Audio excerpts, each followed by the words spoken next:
then Ah, next week I'm taking off. well then, we'll just let that pan out real fast. So then, welcome back everyone to our stream. My name is Ike, I'm the Turtle VTuber, and with me today are some wonderful adventurers. But I'd like to thank you guys for just hanging out with us tonight. Honestly, it's been a rough week for me personally, but we are making it through. And hey, you know what? Our party looks small now, but that's fine. We're hoping to get more party members in as soon as they arrive. Just a few delays here and there, so we'll see how it goes. But like I said, my name is Ike, I'm the Turtle VTuber. I am your humble dungeon master for tonight's episode of Sand and Shadow, our homebrew D&D 5e campaign set in the desert region of Abu Kanasta. With me today are our two adventurers right here. So we have Wailing Frog. Hello, I am the frog that is wailing. Sorry for being on a tangent when when you're starting. You're good. That's why I muted you. I saved that one for later. uh, but I play Serena Silt, the Grave Cleric. I keep wanting to say Grave Warden, which sounds cooler, but It really does. Right? Maybe we should look into that. Maybe we should look into making that like a subclass or something. that'd be We fun. probably could. Like that'd be a really that sounds like a really like Grave Warden sounds like a really cool paladin subclass. It does. Oath of the Grave Warden. Damn, that actually sounds really fucking cool. Ah, does. okay. But moving forward, we have one of my best friends in the world. This is Rune Phantom. How you doing, my man? Hey, what up? I'm Room Phantom. I play Squarb Featherfowl, who recently just learned about a specific kind of dance that you can only do one day of the week. So he's been perfecting his body rolls to get that Wednesday dance going down. Oh, I hated everything you just everything. There was there was no hesitation. I Oh, told you I had that planned! I I clearly was I not warned prepared. you! I clearly was not prepared. The audacity of this bird, everyone. The audacity. But let us move into our recap because a lot happened for you guys last week. You guys, so the migration has finally started, and you guys have discovered that you may have accidentally shipped over some cursed artifacts of a god of desolation into a scarab city. So you took it upon yourselves to rectify this mistake by speaking to Kassar, who also didn't realize that those artifacts may have been cursed with a god of desolation's powers. Um, Using his connections amidst all this chaos, he was able to open a portal for you to enter into his Killerin office for you and the party to go through and immediately get to Killerin in order to find the artifacts. You've discovered that the Killerin Museum of Architecture was the client who received the artifacts, and you were able to meet the very fidgety curator of the museum, who was kind enough to allow you to observe the artifacts in question and to figure out what the best course of action was for you guys. However, just as you were coming to a decision, you noticed that the curator was missing. As you went about trying to locate the curator, you found his corpse back in his office, only to then be assaulted by shadows that loomed within the darkness within the halls of the museum. Thinking quickly, you were able to figure out the best course of action for you, given your diminished state of being struck by shadows left and right, and only to find that you were one step behind it again, as somebody had taken the artifacts from the crates in the storage room before you had a chance to return. With a giant centipede coming out of the crates to assault Violet and Visper, you all clambered out of the museum and made your way back to Niela's Nook in Killerin to rest and recuperate in trying to figure out your next steps. Uh, though you may have some inkling of what's going on, Violet's Skelly Lizard was able to locate, I believe I said 3 or 5 individuals. I gave it a nod. 5. Okay, it was 5 individuals. Okay. Yep. 3 on the second floor, and then 2 are carrying the artifacts. Thank you. That's the one. So yeah, 5 individuals who were masked and hard to tell, but they seem to have been in control of the shadows and the giant centipedes that were attacking you. So it is the dawn of the next day. You guys have all of your stats back. You guys are fully recovered from the strength draining malady of that which is a shadow's attack. The day is yours. What would you like to do? Well, Warb, I hate to say this. We need to go back to the museum. Well, I'm loath to agree with you, solely because that was probably the most dangerous thing I've ever done in my life. That's I why think we that need to you're go back. right. Yeah, we need to, see if there's any clues. 2, make sure it's safe for public. And if it's not safe for public, then we need to either do something about the problem or let somebody know. Yeah, because letting shadows roam freely is a very bad thing. Yep. For everybody here, let's be honest. So we should at the very least see if there's a way that we can maybe nullify the threat, or perhaps just kind of find somebody else to deal with it. Well, I can detect them. Okay. It lasts for about 10 minutes, but I'll be able to detect them within 30 feet of us. So, Right. as long Well, as we that's stick something. together, yeah. Just kind of do a cursory glance because I think during the day it'll be safer to look around. Maybe. So, It'll at the very least be worth it. I mean, worth double checking. yeah. See if there's anything left behind or anything that would hint where these people went. Any kind of clue for the next step in our investigation is something we need. Yep. So, do you happen to know of any ways that we might be able to at least attempt to mitigate the harm that they can do to us, though? Because you and I were both hurt very much. Very badly, yeah. Yes, it took me an entire. It took me a very, very long bath to recover any of the physical strength they'd sapped from me. Yeah, you and I both. Oh, I wasn't aware that. Wait, no, that makes sense. Never mind. Yeah, I went down to 9 as well.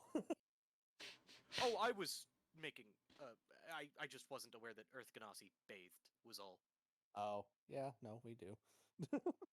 Because, rock and all that jazz. Pardon me, I'm being somewhat stupid. You're fine. For lack of better phrasing. You're fine. It's slightly a different bath just because if we bathe too much, then we get weirdly soft. Yeah, that doesn't sound like something that you'd want.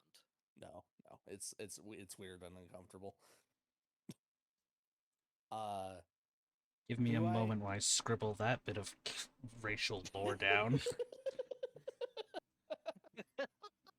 All right. Water take weird mud bad. baths. Yeah, water bad. Copy that. Would I know of any way to protect against shadows since I rolled a nat 20 on about them? I would say you would know that aside from providing a source of illumination, a source of light to repel the shadows from getting from maintaining their advantage against you, radiant damage, so holy spells of any kind seem to be very good at keeping the shadows at bay. um If I recall correctly, I did say with that natural 20 that you did know that these are of an undead nature. Yep. Which is why in the fleeting moments of when they struck, you were able to see them with your eyes of the grave. Yep. So with that knowledge in mind, you can do with that as you will. But I would say yes, you would know of some ways to deter them from striking, or at least from whittling them down. But it's clear that you were sorely at a disadvantage because of the environment that you were in. Right. Okay, so let's go through my spell repertoire and what I think would help. So I have continual flame. Okay. It basically is a flame that does not give off heat, doesn't use oxygen, but it cannot be smothered or quenched until like it'll only go out if I dispel it. Right. And then I have guiding bolt, which is does a lot of radiant damage. Mm-hmm. And then I have word of radiance, and then I have which little bit, but it's an AOE, and then I have the detect good and evil. Which is a poorly named spell for anybody who doesn't know what it actually does. So chat, if you don't know, it's one of the like 5 poorly named spells in Dungeons and Dragons: protection from good and evil. Only 5? There's more, but honestly, it's the 5 most common. But like protection from good and evil, or detect good and evil is straight up not an alignment check. It is a creature type check. It is aberration, celestial, elemental, fey, fiend, or undead. So wow, that's so useful. So well, but it detects all of that. So basically, if you're not a humanoid, it will detect you. How it used to work, because alignment used to be a bigger deal, is that it used to detect your alignment affinity. That's why it was called that, but not anymore. So, bit of history for you guys there in chat. That's a thing that we now have to live with. See, am I the only one who thinks that alignment was actually a really cool mechanic that that was a lot of fun to play around? It's a fun mechanic, but like not a whole lot of people understood how to best roleplay the mechanic, I think. Like that's reasonable. Like that's realistically where it breaks down to, and people just kind of got under the. We're taking a tangent right now because this is something I actually want to discuss a little bit on. So a lot of the problems that people who discuss alignment for the negative is that there's not a whole lot of like people who can properly roleplay their alignment, and because people can change on a dime or have just different tendencies for different points of view. Like for example, if you played as a former slave, for example, you would probably have evil action or like evil intentions against any slaver you meet, but you would also have good intentions against any ex-slaves you happen to meet. So where do you fall on that spectrum? And then also the benefit of not having alignment restrictions is that it allows players to play basically every class without having to worry about it. Because if you recall correctly, paladins, you had to play lawful good in order to be a paladin. Always had to be lawful and all of that jazz. Yeah. So with this restriction removed, it allowed the freedom to play whatever you want. Like you can play like Beauregard Lionette from Critical Role. She was a criminal, but she was also a monk. Like like those two did not mix well, but she figured that out, and like now she's one of the most badass monks I've ever heard.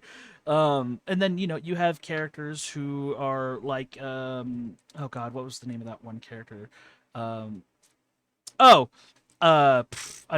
good character would be not Gorgug. What is the name? Allie, or Allie Beardsley's character. Oh, dude. I saw a snippet of her offering a cupcake to a big evil monster recently. Oh yeah, the fucking Jester's. Jester's. That was incredible. Yeah, so that cupcake was covered with dust of deliciousness, by the way. Yeah, so like that was Jester that was Laura Bailey's character from Critical Role. She played as a cleric of the trickster domain. So again, something you wouldn't have seen in a cleric back in the day because of alignment restrictions.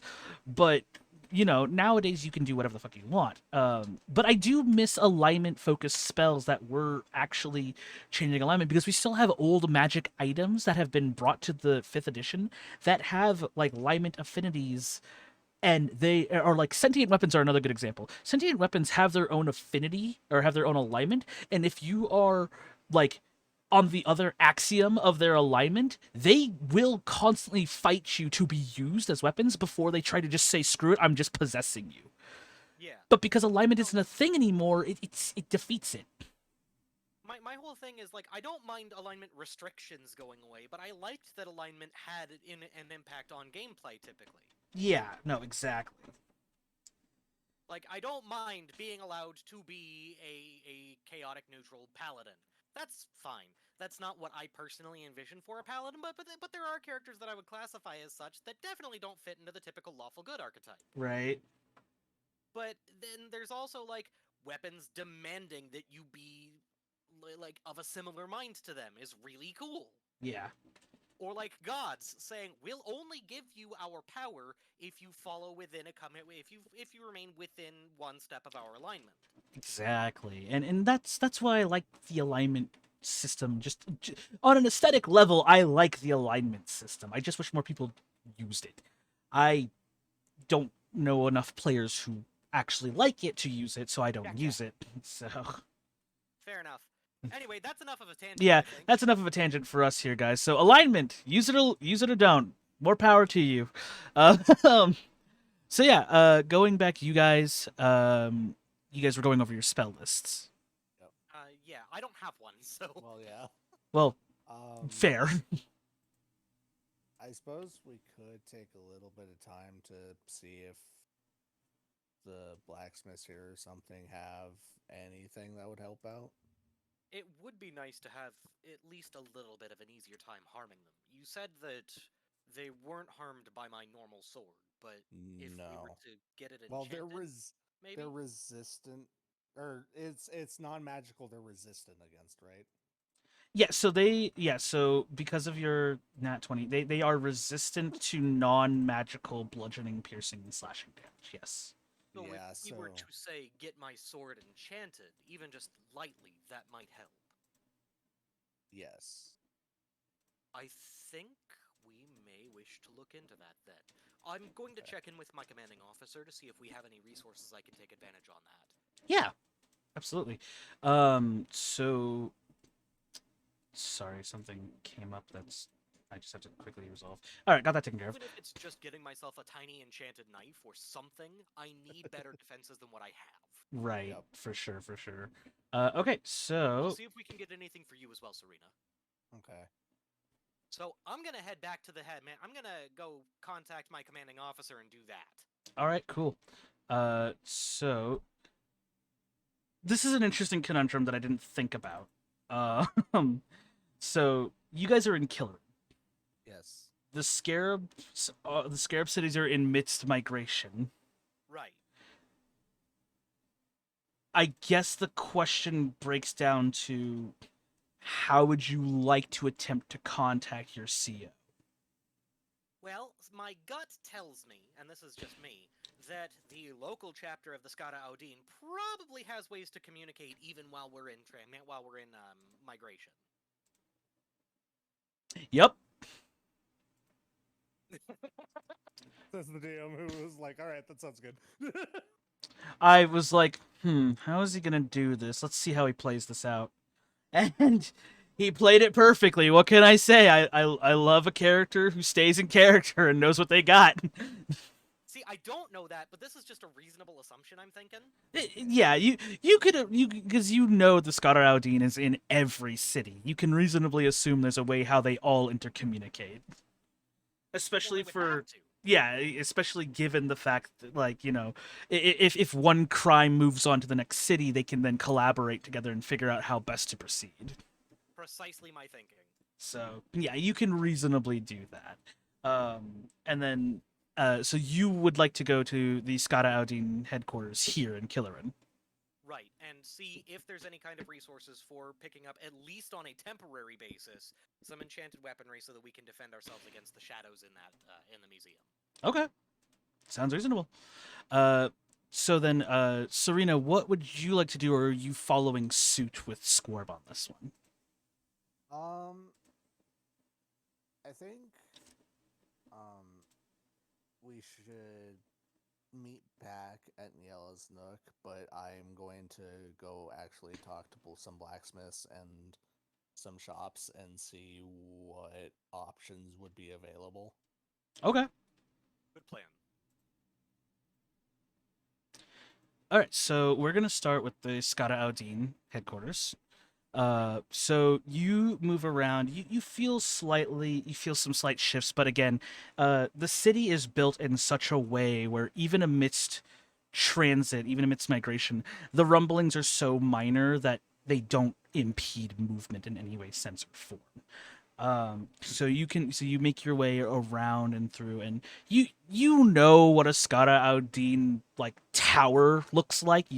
You work in one, so like I practically live in one. you practically live in one, which is also an HQ. So as long as you can find one of the watchtowers, you know for sure that there's a Skata Aldine within at least one city block of that tower. So sure enough, you manage to find one that's no more than maybe 30 minutes away from Yella's Nook, and you end up eventually finding um, a jackal headquarters. So basically, a barracks for the jackals, the first Skata Aldine units. All right. Well, I will approach and introduce myself to the front desk in the appropriate fashion. Hmm. Shoot, what was my order again? It's the You are the sixth. sixth Skata Yes, Aldine. Yep. Sunhawks. All right. I will approach, do the Scott Aladin salute. Greetings. I am Squarb Featherfowl of the Sunhawks. I'm currently here on behalf of my commanding officer, whose name currently slips my mind. Jesus, I thought my notes were better than this. I can grab that for you. Please and thank you. Yeah, you're commanding. So, are you looking for your current commanding officer or or your temporary commanding officer? The boss who sent me on this job's name. Okay, so the boss who sent you on this job's name would be. Let me see if I can find them. There it is. It would be Sitara Maven. Thank you. I am Squarb Featherfowl of the Sunhawks, here representing. Shoot, you just said her name. Representing Commander Maven. We're seeking protection for against some rather nasty undead creatures located in this museum that we were investigating. Um, is there any kind of resource that my party and I might be able to take advantage of, even if on a temporary basis? Ideally, we would have something like a lightly enchanted weapon, or something that maybe would help fend off undead creatures. The front desk attendant, he he thinks about that for a moment. He's a young adult human, with a shock of brown hair and tanned skin. He he wears basically a D helmet version of the jackal uniform, so pretty much the Scott Aldine uniform without the jackal helmet and armor. Nice. Um, so he looks very comfortable. um, but he sits there for a moment. Well, we haven't had any undead incursion in, especially since before the migrations. Uh, and the necromantic circles here in Killerin have been pretty good about keeping the undead in check as far as we're concerned here. But we may have something for you to use on a temporary basis. Would you also like to make an inquiry uh, with your with your designated city? Yes, I'd like to send a report back home. Let them know what's going on. Certainly. Let us please follow me into the office, and we'll get that squared away for you. We'll make a requisitions request for you. Uh, Thank you very much. so what we'll do is that what I can provide for you is this. You can request for, like you said, specifically something anti-undead, for a temporary basis. Uh, what type of weapon would you like, preferably? I am most proficient in swords, so ideally I'm getting a longsword of some variety. Longsword specifically? Correct. Okay. There should be a weapon that I can loan you. Let me just make sure I'm spelling it right, so that way I I don't jip you out of a weapon, because that's the last thing I want to do. Why is it not showing up? How dare you? That's not a weapon. That's a potion. How? How Give does it? him a holy avenger.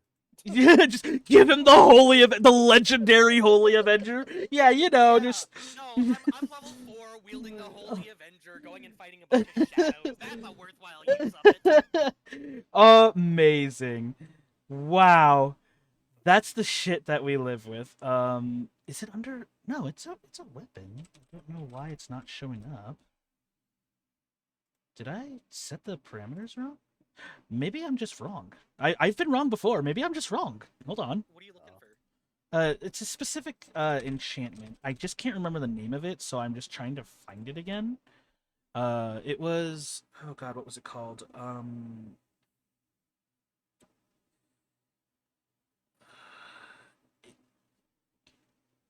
I'll know it when I see it. I swear to god, I literally use it as a reference tool all the time when I'm crafting magic items, and it's kind of bugging me that I don't remember it right now. Genuine concern on my face as I am sitting here going, why can't I remember it? Let's see. There it is, the Corpse Slayer Longsword. That's what I was looking for. Okay. I was like, why can't I remember the name of this silly item? I went Corpse to look Slayer, up Corpse antimatter Slayer in rifle. my. I went to look up Corpse Slayer, by the way, and I found top result Corpse Slayer antimatter rifle. Yeah, they put Corpse Slayer on What? every. Yeah, they put Corpse Slayer on every weapon. Um, Laser pistol, laser rifle. yeah, because so Corpse Slayer is the enchantment, whereas and then everything else is like a weapon. That's why you can have like mithril literally every armor. I Okay. see. So, am I good to go ahead and add that to my inventory on a Yeah, temporary basis? yeah, you can go ahead and add the Corpse Slayer Longsword to your inventory for a temporary basis, All and then right, I just like will go ahead and. yeah, Sorry. just go ahead and make a note of that somewhere on the item as well, so that way we know that this is just simply a requisition for the current mission. I will.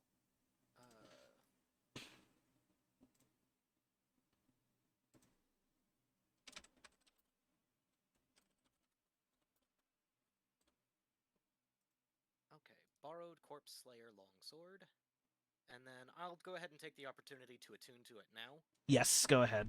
I also am a firm believer of rapid attunement because I don't like if I was playing a more I guess grittier setting, I would have been the whole you have to sit there with the weapon for an hour meditating on it and attuning it, but I am not that kind of person. This is not the setting for that. Fair enough. So And then the other person, so there is one other person who will be journeying with me. Remind me, Serena, you use oh shoot, my wife is calling. You use a quarterstaff? Or a mace. Okay, I'll put in a request for one or the other. I need to go take this phone call though. yeah, go ahead. Do Okay. what you got to do. All right, be right back. So I'll add the mace. Yeah, go ahead and add a Corpse Slayer mace to your inventory. Add to equipment.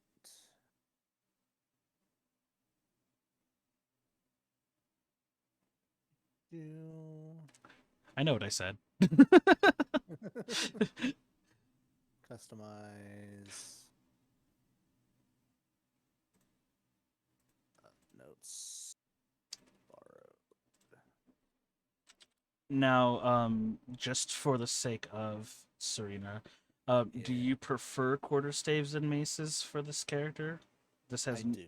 okay. This may or may not have any bearing on any magic item I may or may create for you. So, Well, I'm limited to simple weapons, so oh, fair enough. That kind of makes it easier for me. Awesome.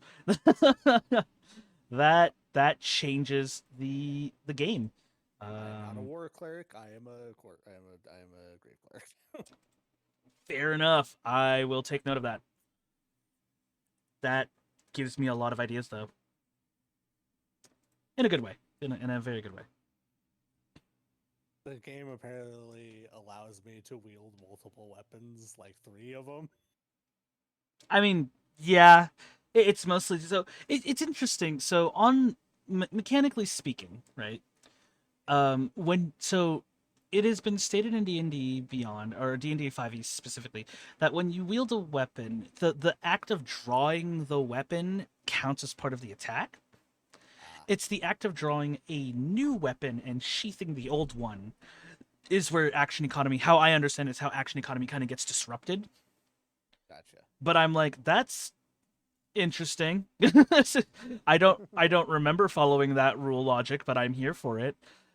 So while we're waiting for that requisition to go through, we'll head on over to you, Serena, and you were looking for magic items specifically in Killerin, correct? Correct. What are you looking for?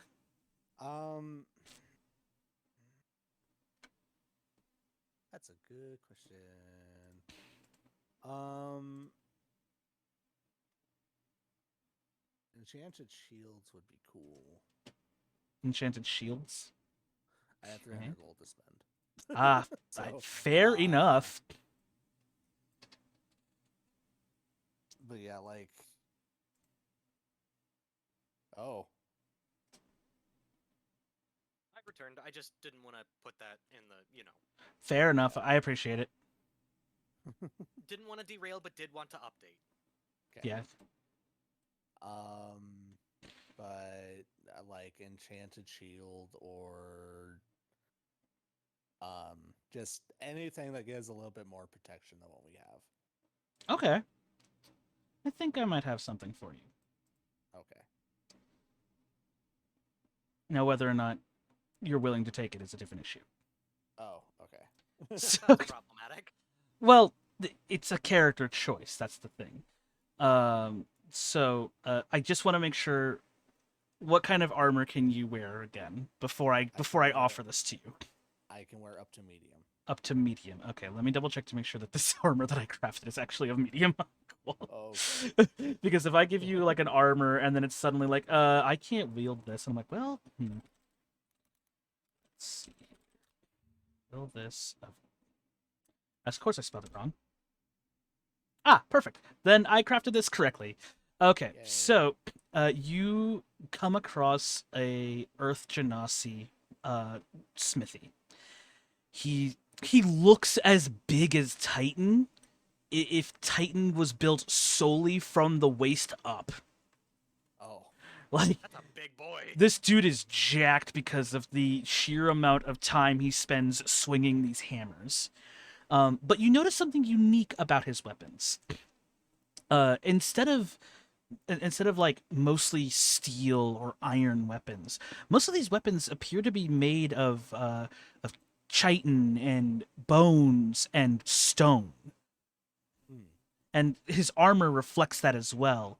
But it's clear that these are all enchanted. You can kind of get this sense of there's no way these weapons are just purely what they are. Especially in the city of Killerin, the city of blacksmiths. Right. How do you approach? After admiring his work for a little bit, I walk up to him, kind of clear my throat, and say, "Hello. You said he, right? Yes, he's just working he's working outside right now. All right. I'll go. Greetings, brother. I am in need of some protection." He doesn't stop. He just keeps going, and then he just kind of glances at you, and still in perfect rhythm as he glances, and then goes back. Hail, sister. Are you looking to kill, or are you looking to protect? Hmm. Boo. Purify. Oh, yeah. Hello. Oh, hi. Oh, let me change the setting here real fast then, since we've got 3. So we'll just go. All right, everybody, wait for. Actually, hold on a second. I'll do this. I'll do a be right back so that way we can edit everything. We'll be just a brief moment, guys. So we'll do this. Oh no! Where'd the music go? That's not right. There it goes. Oh no! Where did the music go? Go, go, God, Google! I have no idea. That was forced. I'm sorry.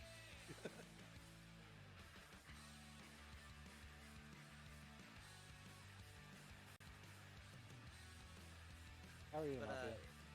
Good. figured now would be a good chance to update. Cherry probably will not be joining us due to the sheer anxiety of driving through freezing fog. Oh yeah, freezing fog fucking sucks. Yeah.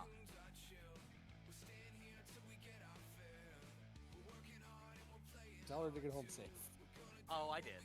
I let her know that everybody's gonna worry until she's back.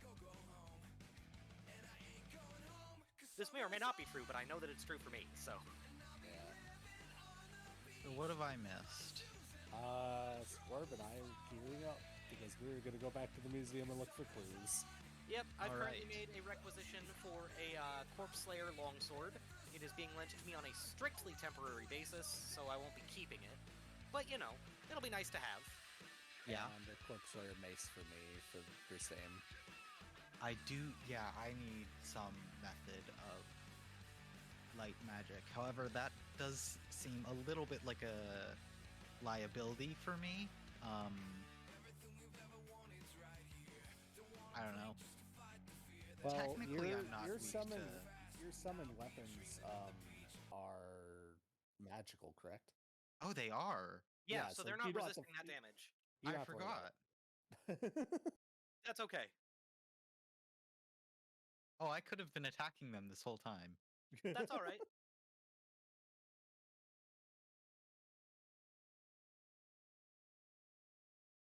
Uh-oh.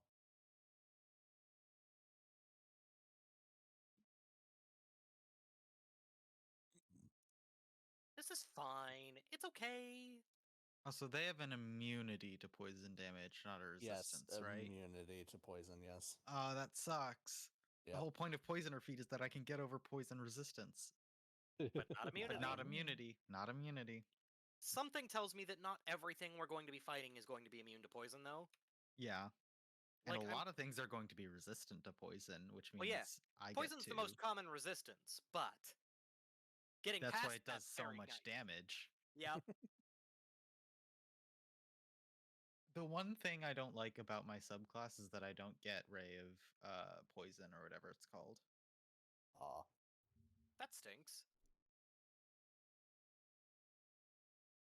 I muted myself still. I Good Hello, job. we're back. Yeah, I apologize, everybody. There's just a small issue with my overlay right now, but hey, not Mafia's here. That's a cool bonus. Hi Yes, there. it is. I've returned. We the group is now more than 2 people. I'm actually, honestly, I wasn't comfortable DMing just 2 people until today because I was like, you know what, I want to do this. This is going to happen. I'm going to get a session in today, regardless of the number of people in. And honestly, I feel more confident as a result of it. So, I'm glad. because that just means that I'm a much more, in my mind, I'm a much more capable DM than I first set myself up to be. Which Oh, is brother, you are one of the most capable DMs I have played with, but I've already said that today.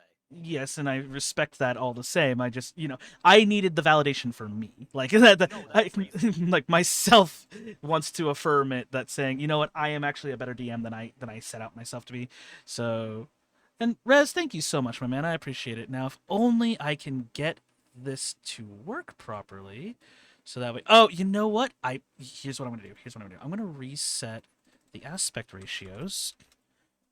And then we're going to let it fix itself real fast. Or I might actually just have the wrong thread in. We'll figure that out. I'm glad to hear that you've been having fun, Rez. Yeah, dude, Rez is one of my homies.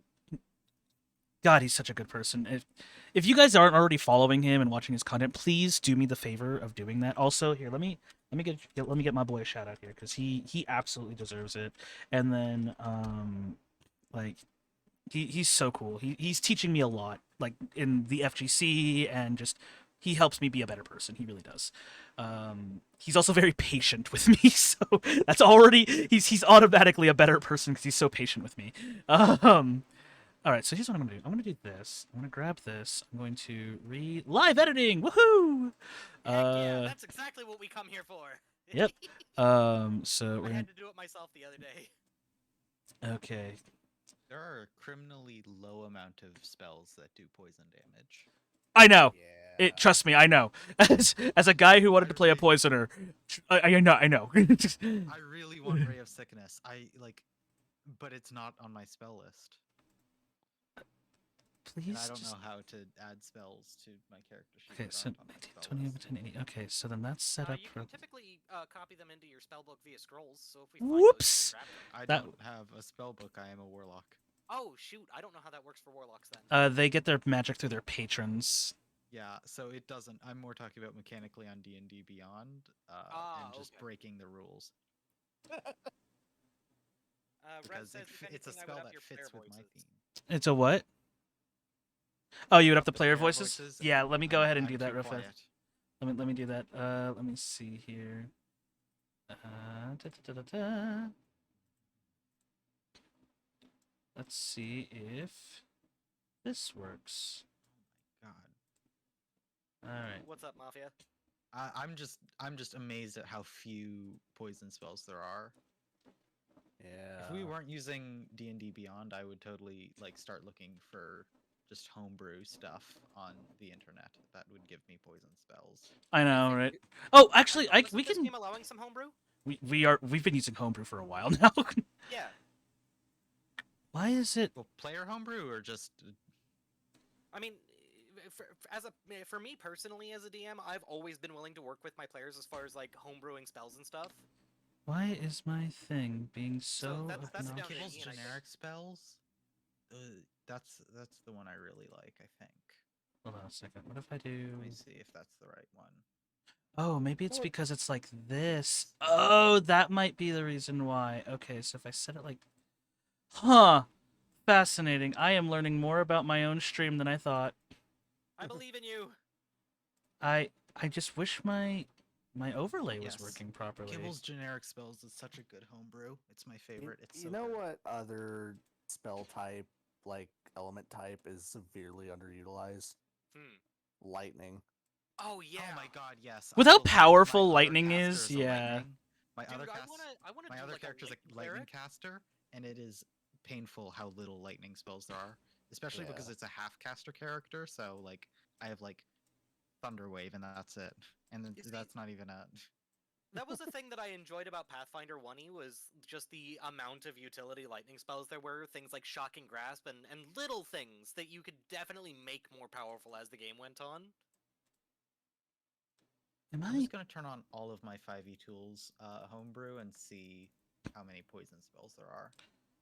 And then see what actually looks good If you would translate like, over to this. yeah, if you would like, Mafia, in the future we can talk privately and we can homebrew some poison spells together that best suit the way your character interacts. Hell yeah, brother. So that way, because that way it's more thematic for you. And Yeah. okay, let me see. Is this going to? All right. Well, now I'm in a conundrum that I don't know how I can fix this. So I'll have to fix this later. But in the meantime, what I'm going to do here is that I'm going to refresh this a couple times, reset my overlay, because as far as I'm concerned, everything is correct. Maybe I'm just... So this is the 3-man overlay. Yes, so then if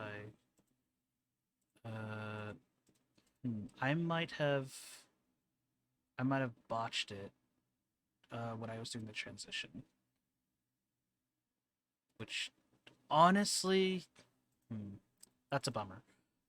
But I want to continue the campaign, and then I will fix this at a later time. So for now, I apologize, chat. You will not be seen on stream, but I keep a very close eye on chat all the time. So I apologize for that, and then I also have chat open, so yeah, and I can also see all what my you did. and all my players keep me up to date on chat too. So what's important here is that we're gonna keep going. So I guess to retroactively get everything squared away, we were at the smithy with the Earth Genasi who was talking about, and you said you were looking for sanctification. Is that what you said? I said purification. Purification, Protection is fine. but protection is fine. Okay, cool. He finishes creating what looks to be a what looks to be like a glass short sword of sorts, and then he sets it aside as it seems as though that it's mostly finished tempering. And he goes, protection. I think I might have something that could suit your needs. Come inside. And he gets off from his stool and he makes his way into his shop. I'll follow. Once inside, you will see that he's got a very standard array of like weapon racks and various sorts of armor racks. That's the word I was looking for. Armor and weapon racks. But like I said, everything is made out of either chitin or bone or like some sort of like animal like plating, things of that nature. But there is a specific set of armor that he walks to that catches your eye. It looks like a holy crap, we got raided. Hey, Trashy, how's it going, man? Hell yeah, brother! Let's see, let me make sure I get his name right. He's a fluffy boy. But he's also really fun. Alrighty, so, hey. Reed like froze my entire Chrome for a second. I think. Oh shit! Amazing. That's so amazing. Hello, Raiders. My name is EK, and I'm a Turtle VTuber, and right now we are playing Dungeons & Dragons with my friends, Not Mafia, Wailing Frog, and Rune Phantom, in that order from left to right on the screen for you there. So most of the time I like to play RPGs, but I also love talking about Dungeons & Dragons, and so we're here. We're here playing Dungeons & Dragons. I'm fun, fluffy, and flagrantly out of line. That is all accurate. My kind of person. Trashy is amazing. If you guys would please spread the love, show some support to my friend Trashy. He's been playing a Trashy, lot. How's Dwarf Fortress? I sorry, I didn't mean to interrupt you there, Ikeon. No, you're good. Like I was gonna ask, how was Dwarf Fortress? Because it just got released on Steam, and I've been following the development for like the last 10 years. So seeing it get a wider release like this is so cool for me. I'm afraid of Dwarf Fortress. So Oh, you should be. like the horror stories and everything like that. I'm afraid of Dwarf Fortress. Ikeon, I'm going to give you 3 words as to why Dwarf Fortress should scare you. Cats. Is it the giant cats? Mermaid, genocide, engine. I'll look that up later. that is a Death Clock song. No, here's the short and simple version of it. Is mermaid bones sell for a lot. The children's mermaid bones especially sell for a lot. Wow, we're gonna stop. Like, Yes, we are. that is an off-topic scenario. Dwarf Fortress is messed up. Bud. Dwarf Fortress does somebody not hold dug back. A tunnel all the way to hell and built a crystal palace down there. Yeah, the Dwarf Fortress does not hold back.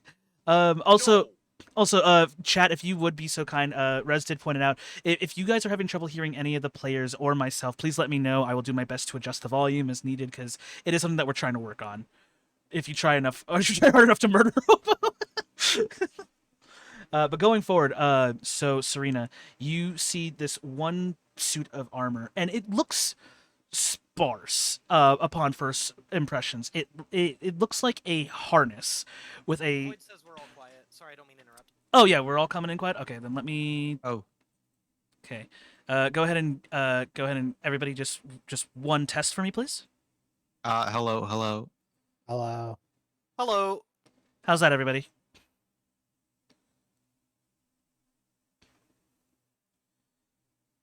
Because I would. Great, perfect. Then in that case, Cool. way better. Okay, cool. So that was on my end. Ooh. I thought they were just quiet because of Discord. It turns out I'm wrong. I need to pay attention to my OBS audio settings too.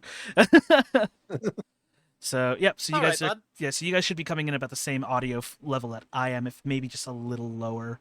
But if I need to adjust it again, please let me know. Chat. Your assistance is greatly appreciated.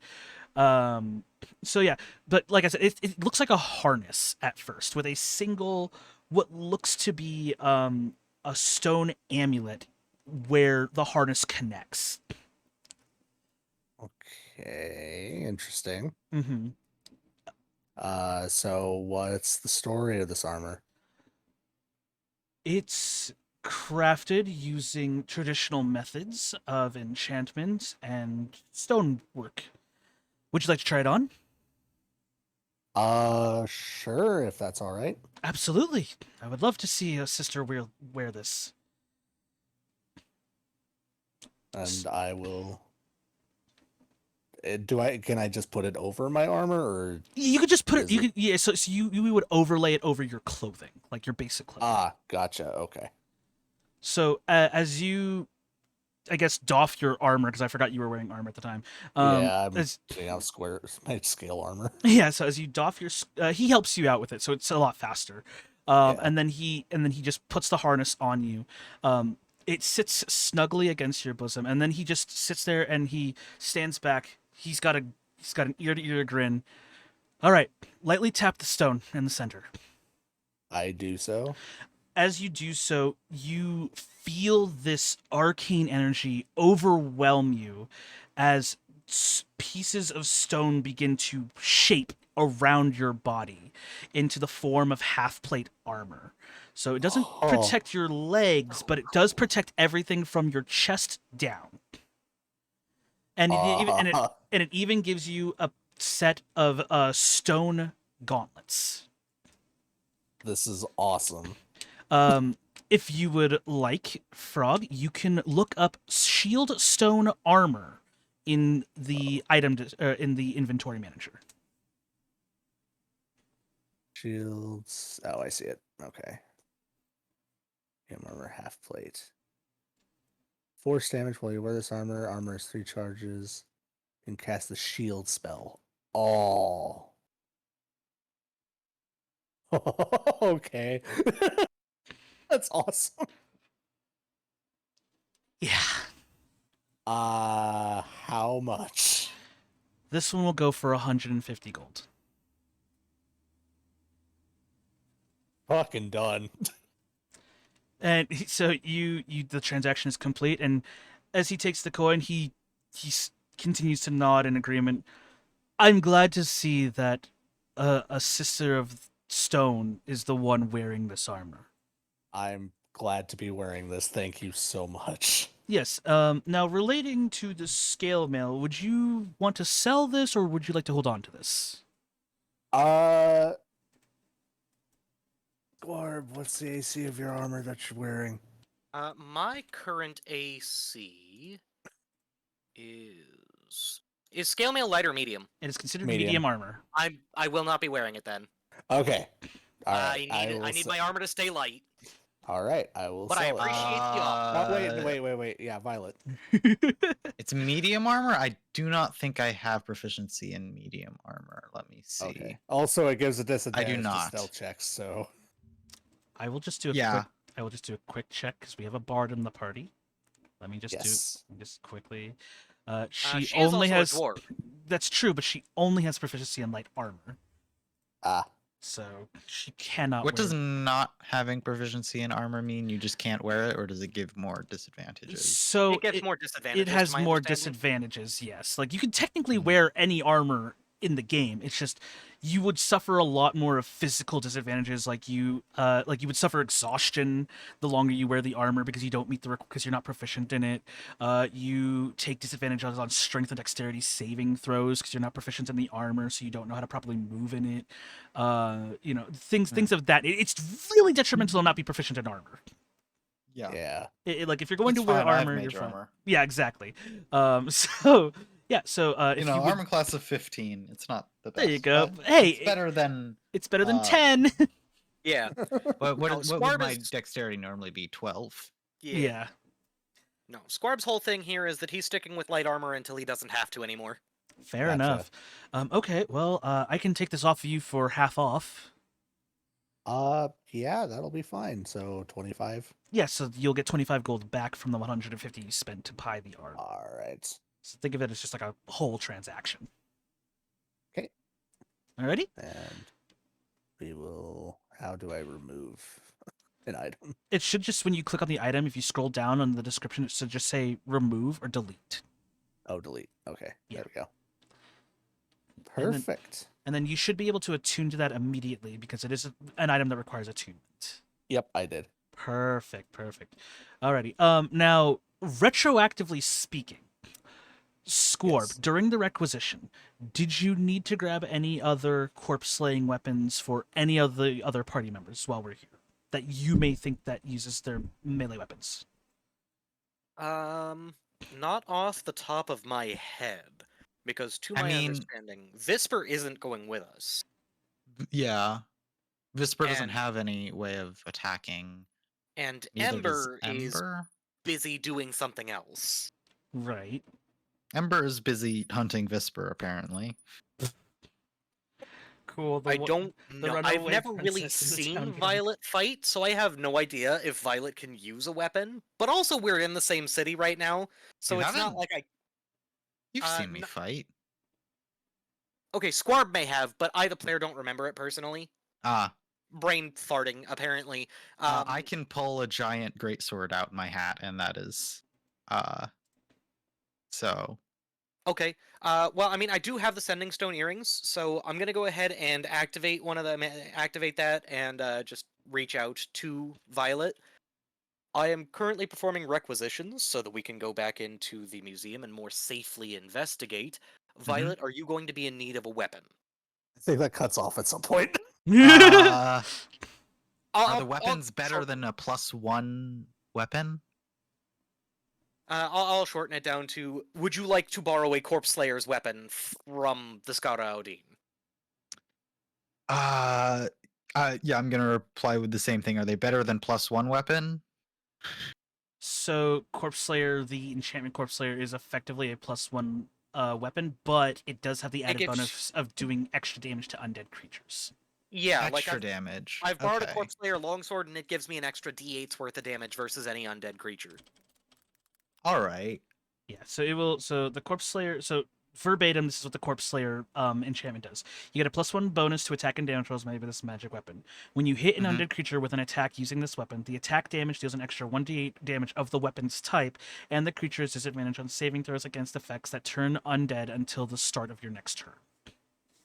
All right. So Cool. bonus if you're smacking a corpse. And that's what we're going to be doing. That is what you So- assume you guys will be doing. Yes. Sure, I'll take. Do you have an extra battle axe? Yes. That's my preferred weapon of choice. Writing that down.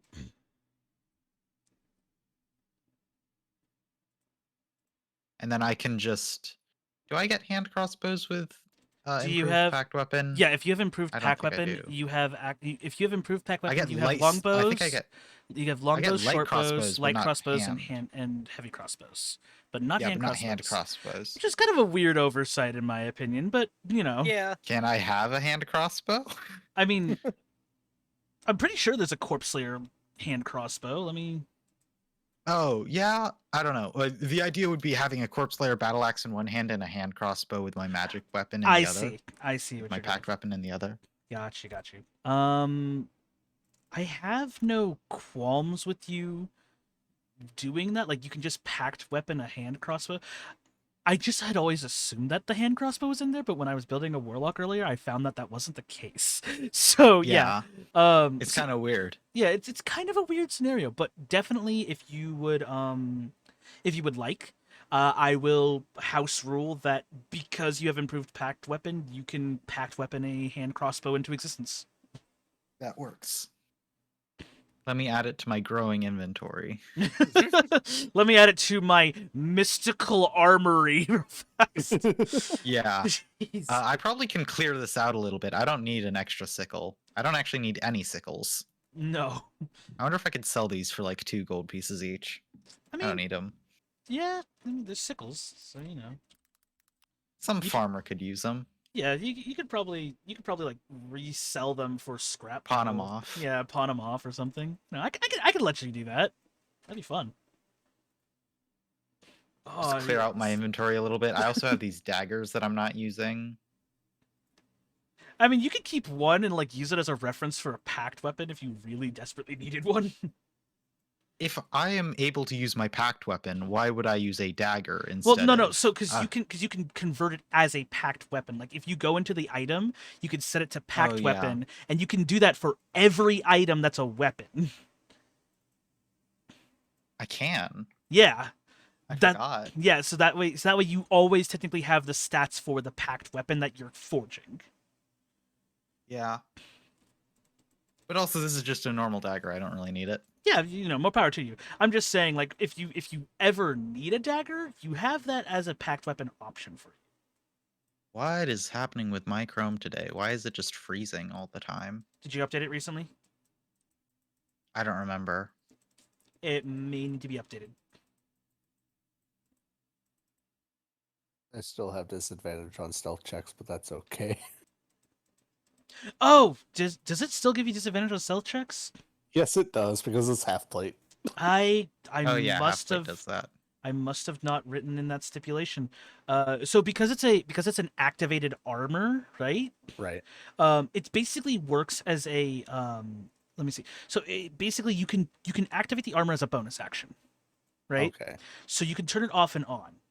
I Okay. forgot to put that in there because I built it like at 4 a.m. one night and I never went back to it.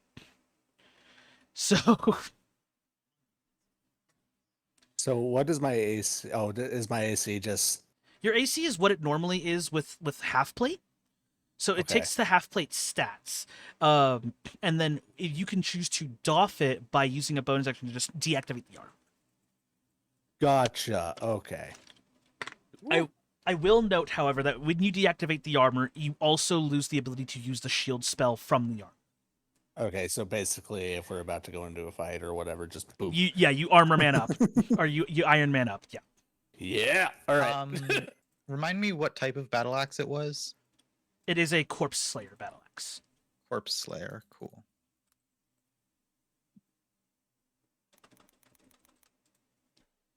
Now, does it get even better if it's a packed weapon, or is it still? Nah, it's just the same. Well, so Okay. yeah, because it's the same because it's a magic weapon. It's so if you were already to, a +1. So yeah, so it's because you're already wielding a magic weapon. Yeah. Okay. All right, I was looking at that. All right, so is there anything else you guys would like to do to prep yourselves before you head back to the Museum of Architecture? I'm personally feeling about as comfortable as I'm going to. I'm feeling good. yeah. Okay. So the three of you meet. Oh wait, Scorb, I forgot. You wanted to file a report and send it to Blasvatan, correct? Correct. What would your report like to be filled with? Just a very quick rundown of everything that we've dealt with so far. Just letting letting my boss know what the hell is up. Okay. So yeah, the attendant provides you with a piece of specially enchanted vellum.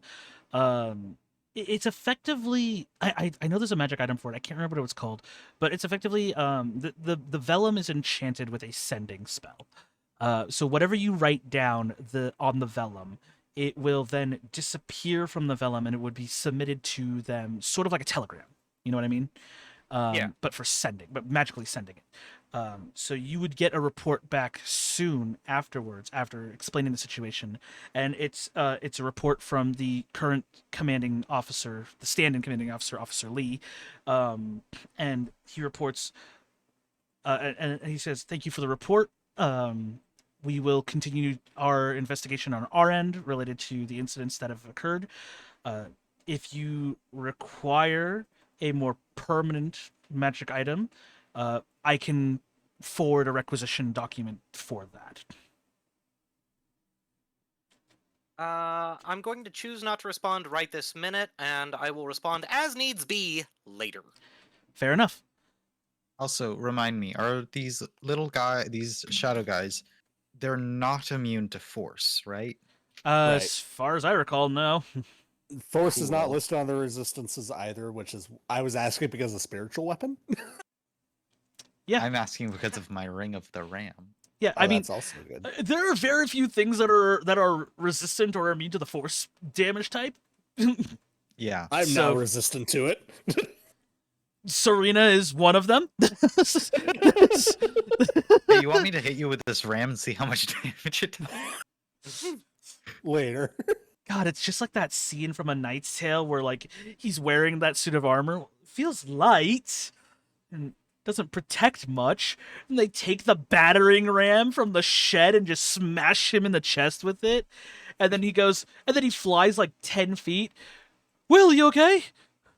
I didn't feel a thing. Like, dude, you just got hit with like a 50-pound square footage of force. You didn't feel anything from that? Yeah, that's good armor. Like, I'm saying right now, like, that's well-made armor. Like, that's gonna keep you on your horse. In any case, you guys make your way back to Niella's Nook to reconvene and set up a plan of action. What do you do? Well, we've got our tools. We've got Mhm. just about everything that we can really make do with. Are there any suggestions on how we approach this? I think So- we.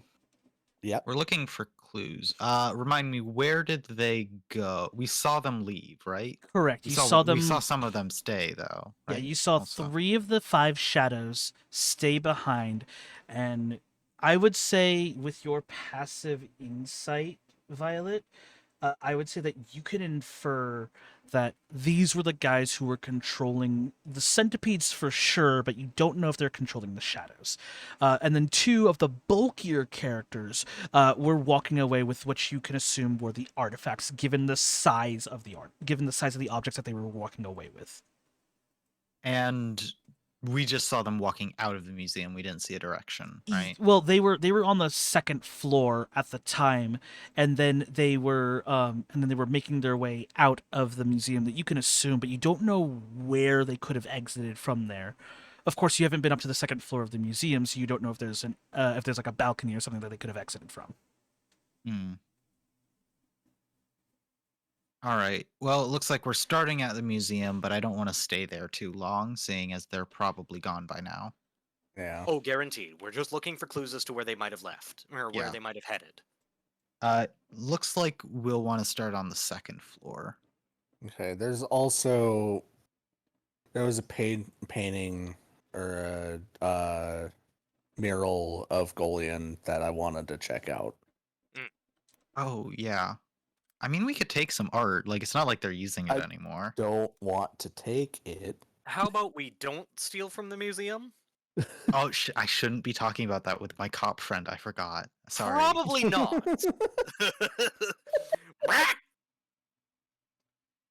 Hey, bold of you to assume you could do that. Right? Genuinely, kudos. Let me see your character I admire the gumption. I want to see your character sheet real fast.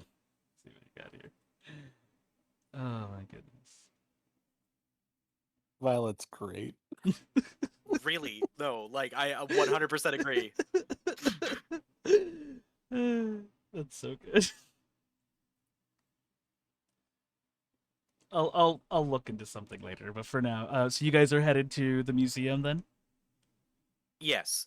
Yep. Okay. Sounds like. Okay, so it's just dawning midday by the time you guys finish doing your requisitions and your shopping, and you make your way back to the entrance of the Museum of Architecture within Killerin.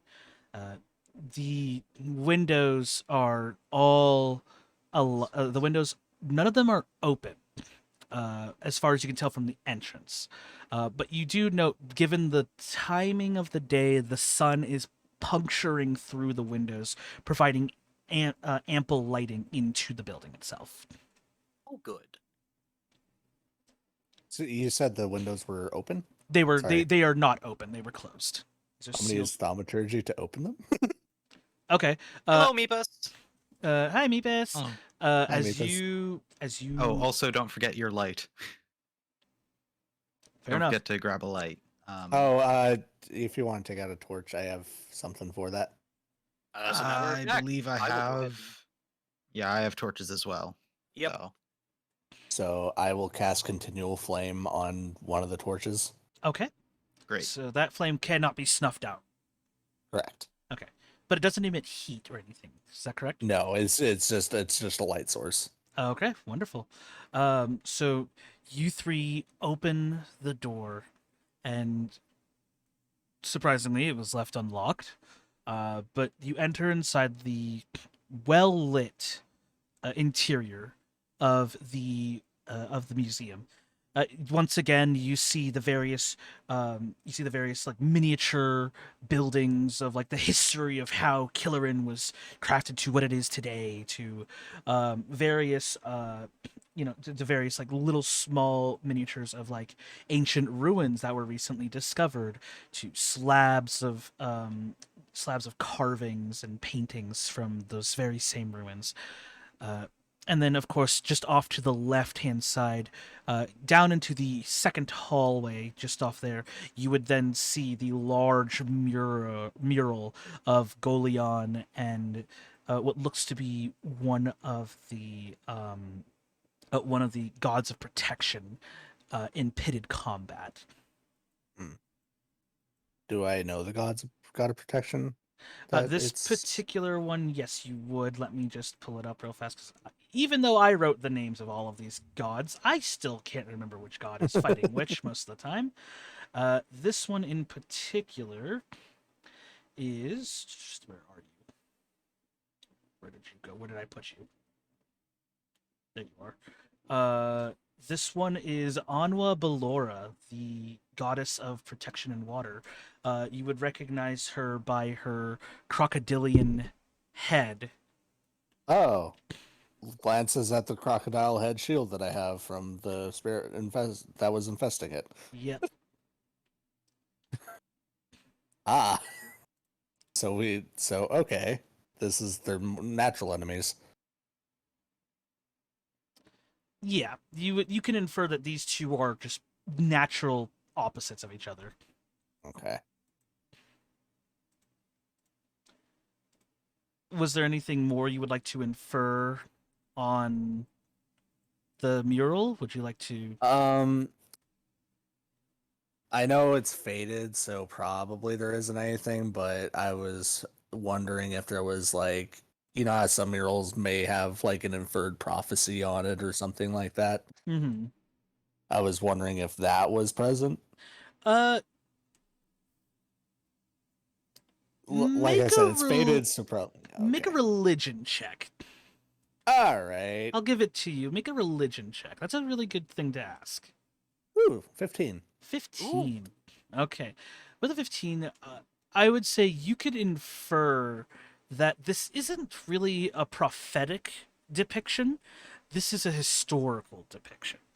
Oh. This is more like a artist's rendition of an actual fight that broke out between Golion, the centipede god, and Anwa Belora, the crocodile goddess.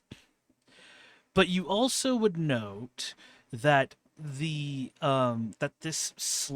mural, appears to have been chipped away and brought in, given the way that the edges of the mural sort of look like they have been cracked and moved around. Okay. So this may not be a completed mural, is what I'm saying. Okay. So Serena makes a quick jot of that down, makes a point to look for the rest of this if we can find it. Okay. I know it's not going to be here, but I mean just for way down the line. Absolutely. I will note, because you guys are in the architecture, or not the architecture, the what's it called? The Historical. Thank you. I'll give that's a good word for it. The historical wing of the I was gonna say the ruins ring, but that just sounds bad in a museum. You know what I mean? But basically, the archaeological, that's the word I was looking for. The archaeological wing of the museum. There are a lot of other murals and archaeological findings that you guys can look around if you wish to do so. I can just describe them as need be, if you're looking for anything in particular.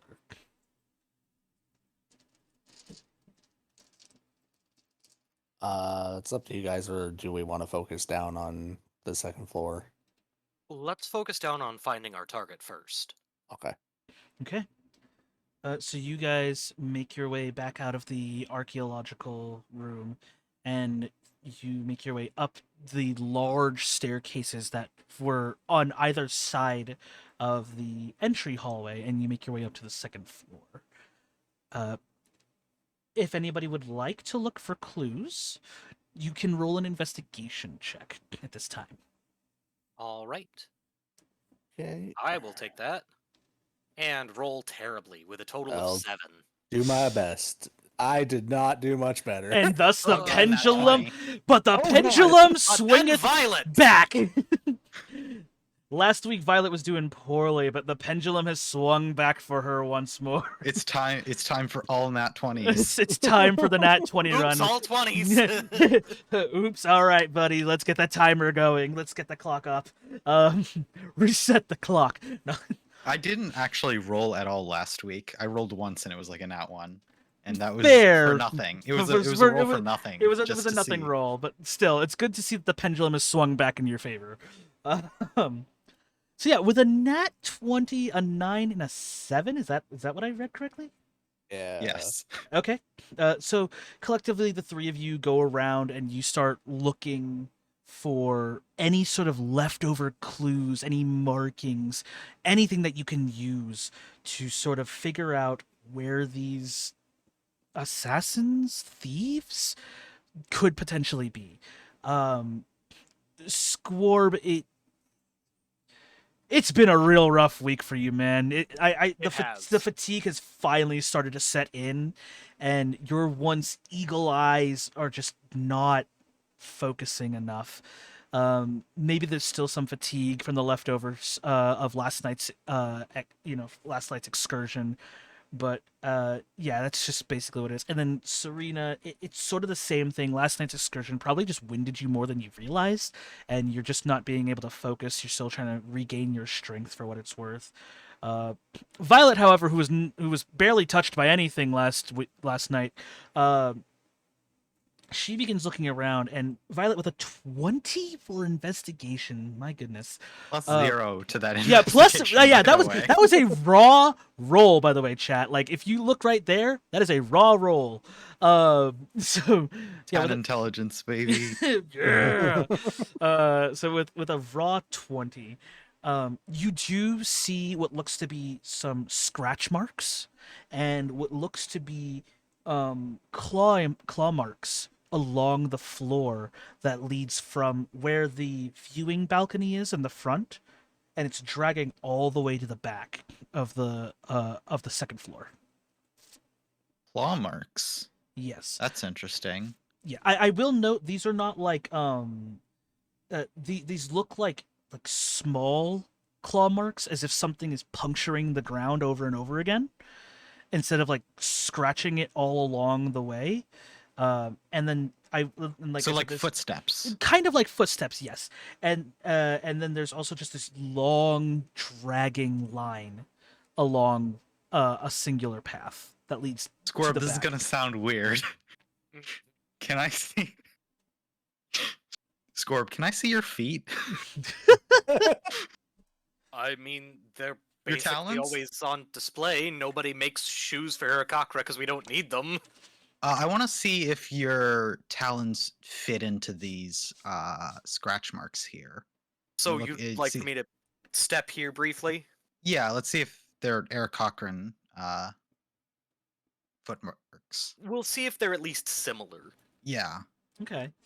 So Squarb, you place your foot down along the footprints, quote unquote, as they are, and they don't match. No, these are clearly not Eric Cochran talons.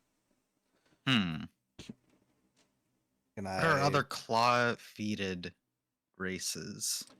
Claw-footed races. I can think of Owlin. I can think of. I would say if you would like to roll a history check, and I'm not good at those. and just kind of see if maybe you can retrace your steps. Like I don't know how keen Violet is at looking at feet, but like this is her thing. So Ooh. It's a 7 a 7. for Alrighty. our audio listeners on that history check. Okay. Yeah, you're kind of just racing your head around trying to go, okay, so it's clearly not the same species as Squorb. But what are other species? Yeah, so you're starting to sit there, you're like, who else has clawed feet? And you're just And- kind of drawing a bit of a blank. Like you could swear you've seen them out in the cities a couple of times, but I've you just got to have seen Yeah, clawed feet. but people. like you're just Air not that genasi have normal feet, right? Yeah. Would pretty it maybe be like an insight check to to see? to double down. Yeah, if you would like to. Okay, so I'm gonna go ahead and do an insight to see if I can remember actually, any because other. because this is because you guys are observing footprints specifically, you can roll a survival check to determine. Ooh. To Can I determine- roll Can a I try survival? again with that? Yeah, I'm no better at survival than I am at investigation. So Can Serena roll survival as well? You guys can certainly roll whatever you want, but Scorb, I will say, if you would like, you can roll that insight check that you asked for because that is a good idea. no, that is a 5. Squarb is just not feeling it today. That's a bummer. That's a I got 13 on an survival. 11. 11 and a 13. Okay. I will say that collectively, you guys come to a conclusion that these Not Arakakra. are definitely not Eric Cochran. But I will say collectively, you guys have come to the conclusion that these claw marks are not of a humanoids. Like the way they're spaced out, they're not humanoid. Mm. These claw marks are too close together to be considered a humanoid's footsteps. Okay. Because even Eric Cochran's, the way they're like talons. Centipedes? That's my first thought as well.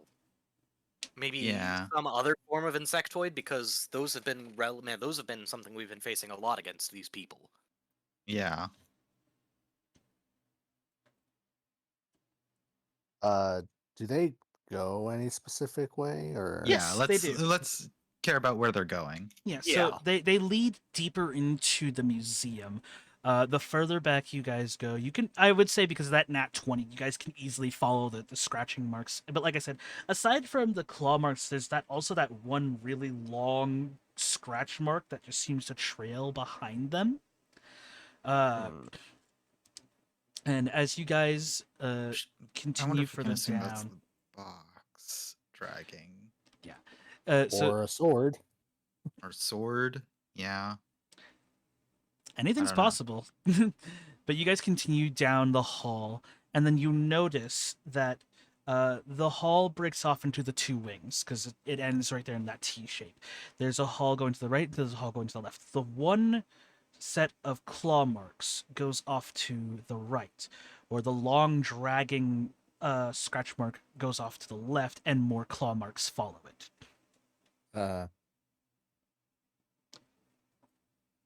With so few people, we should not split.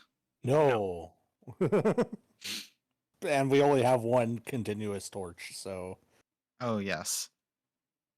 I would Alright. also like to say for Serena specifically, with your passive perception of 13, you would Okay. also notice that along the wall, there are more claw marks that seem to just stop in the middle of the wall.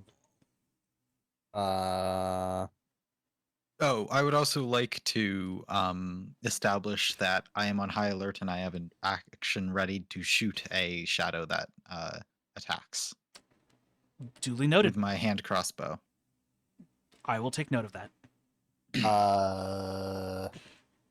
Do with that information what you will, sir. Okay. I will mention it to everyone. And which way is it going? It seems to be going. It seems to like go up and then create a circle, and then it just stops in the middle of the wall. Did they go Weird. into the wall? Is there like a crack for it to go into? There doesn't appear to be anything for something to enter into. It looks just like a normal wall. They're just claw marks everywhere. Can I push my hand against the circle? Sure.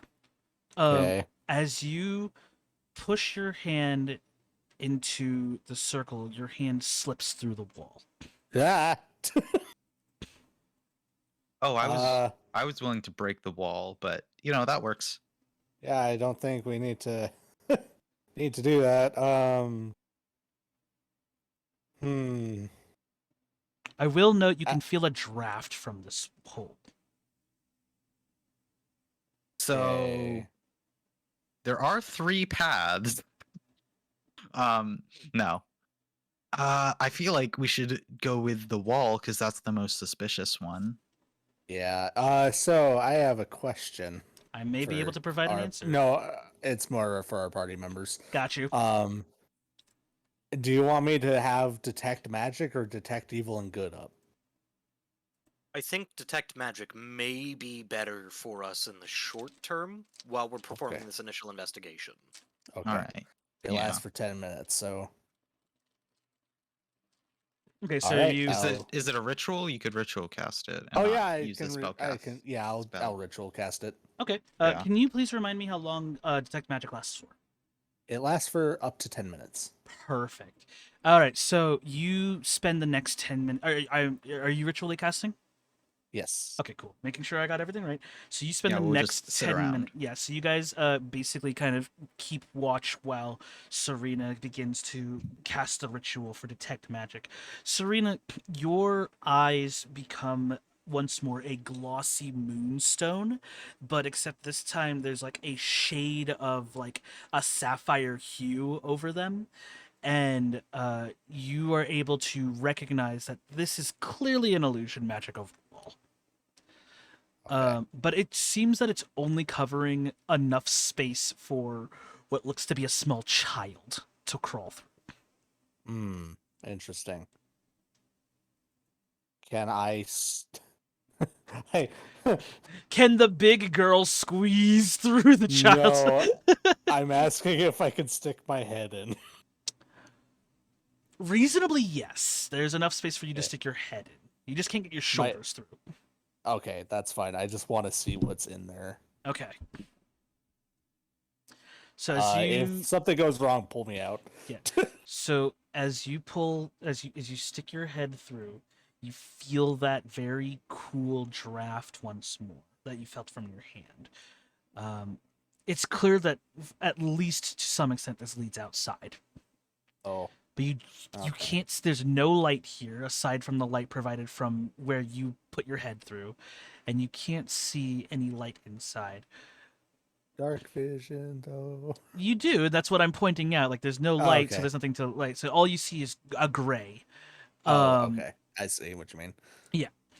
Uh, but that's about it. You don't see anything, and you don't hear anything, as far as aside from like a small wisp of wind. Okay, so this was probably just an escape route.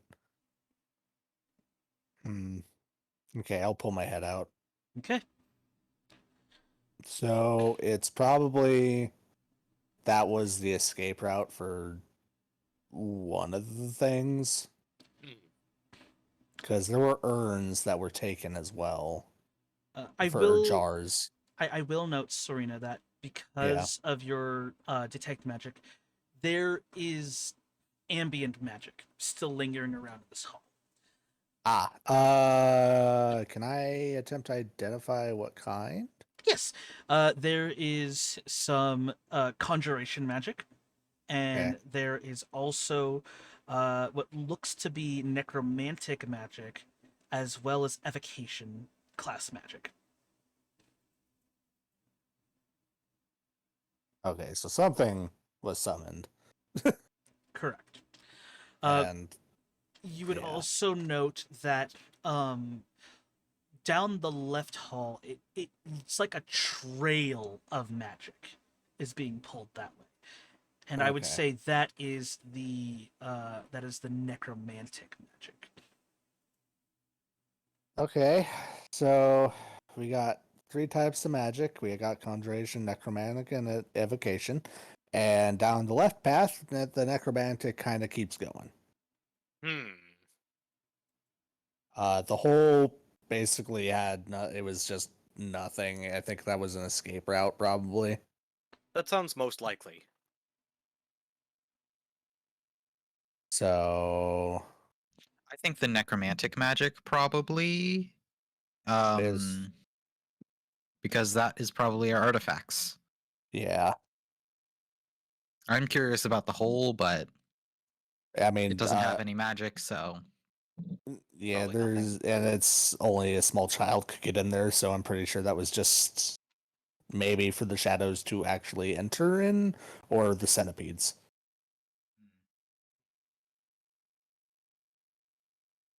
So, shall we follow the necromantic? yeah, let's go. What was it left? Left, yep. Yes. Making your way down the left hallway, you enter what looks to be a what's the word I'm looking for? It's the study of ancient humans. Anthropology is that the word I'm looking for? I think so. Yes. Yeah, so you Yes. enter the anthropology wing of the museum. It's sparse, but it does have a few artifacts and a few displays here. Some ancient weapons used by people of Abukanost of old, spears, samshears, shields, things of that nature.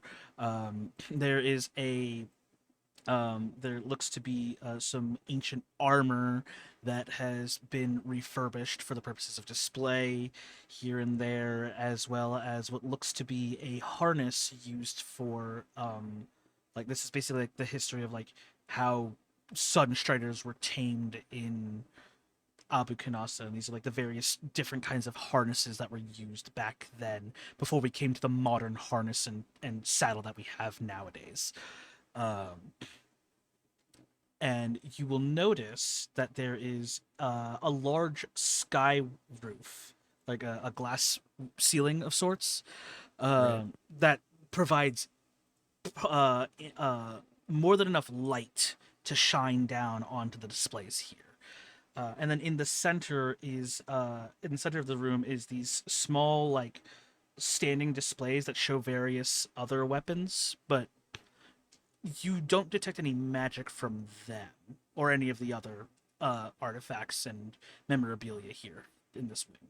But you do detect along the way that the necromantic magic goes up after it goes to the center of the room.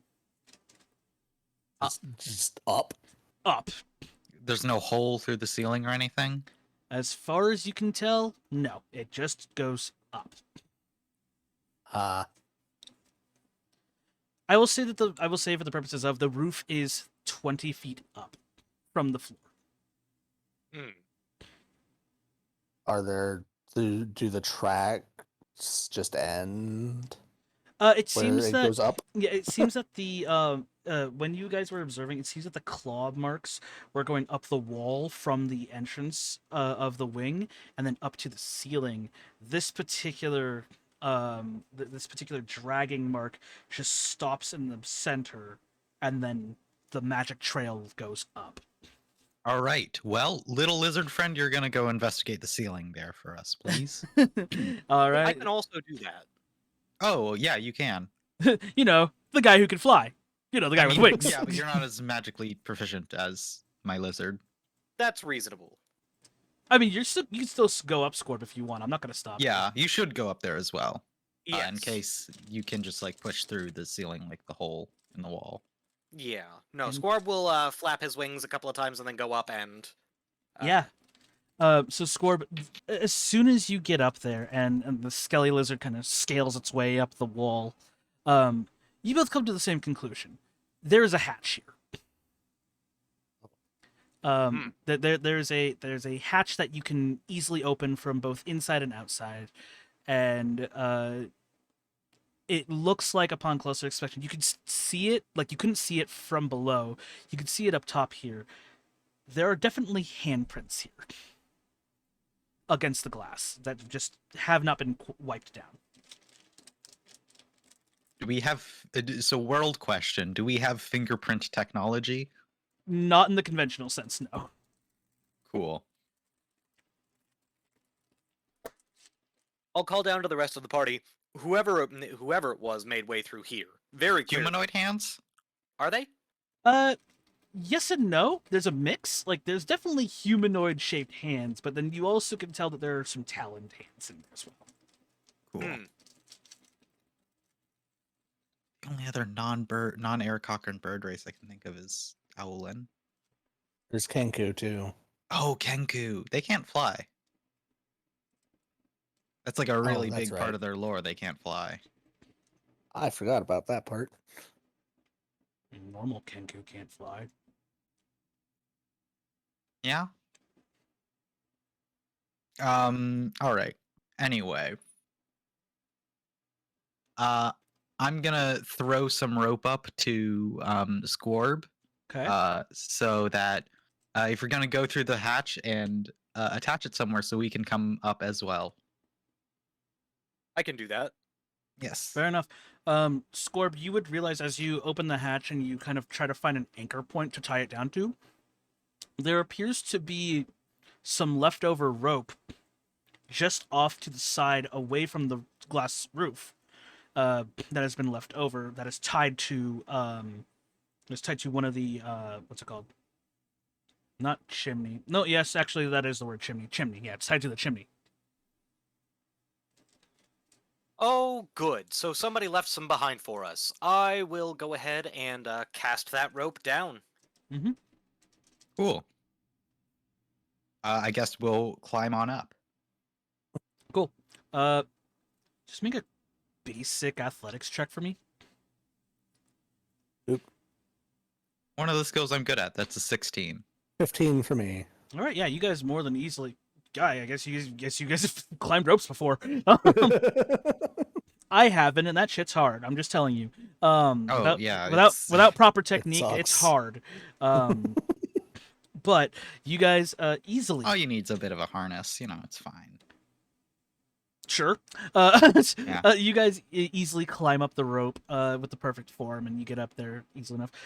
You notice that Scorb had used the rope that was still attached to the chimney here. And your detect magic is still going strong, Serena. You note that the detect magic is now going from roof to roof further down north. That looks like the direction to go. Yeah, and then for clarity's sake, it's only 30 feet.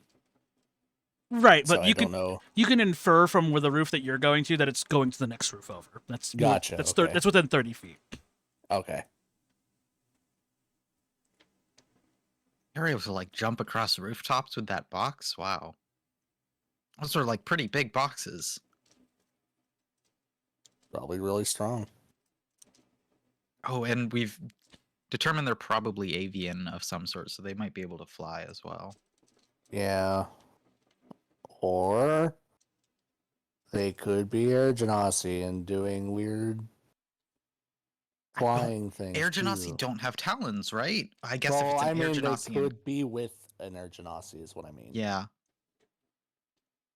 Although now I want to make an Air Genasi sub race that just have taloned feet and hands. Right. Oh, that's my wife again. I gotta take this. Go ahead. Okay. Hopefully All right, she's looks okay. like we're following the trail. Alrighty. Yep.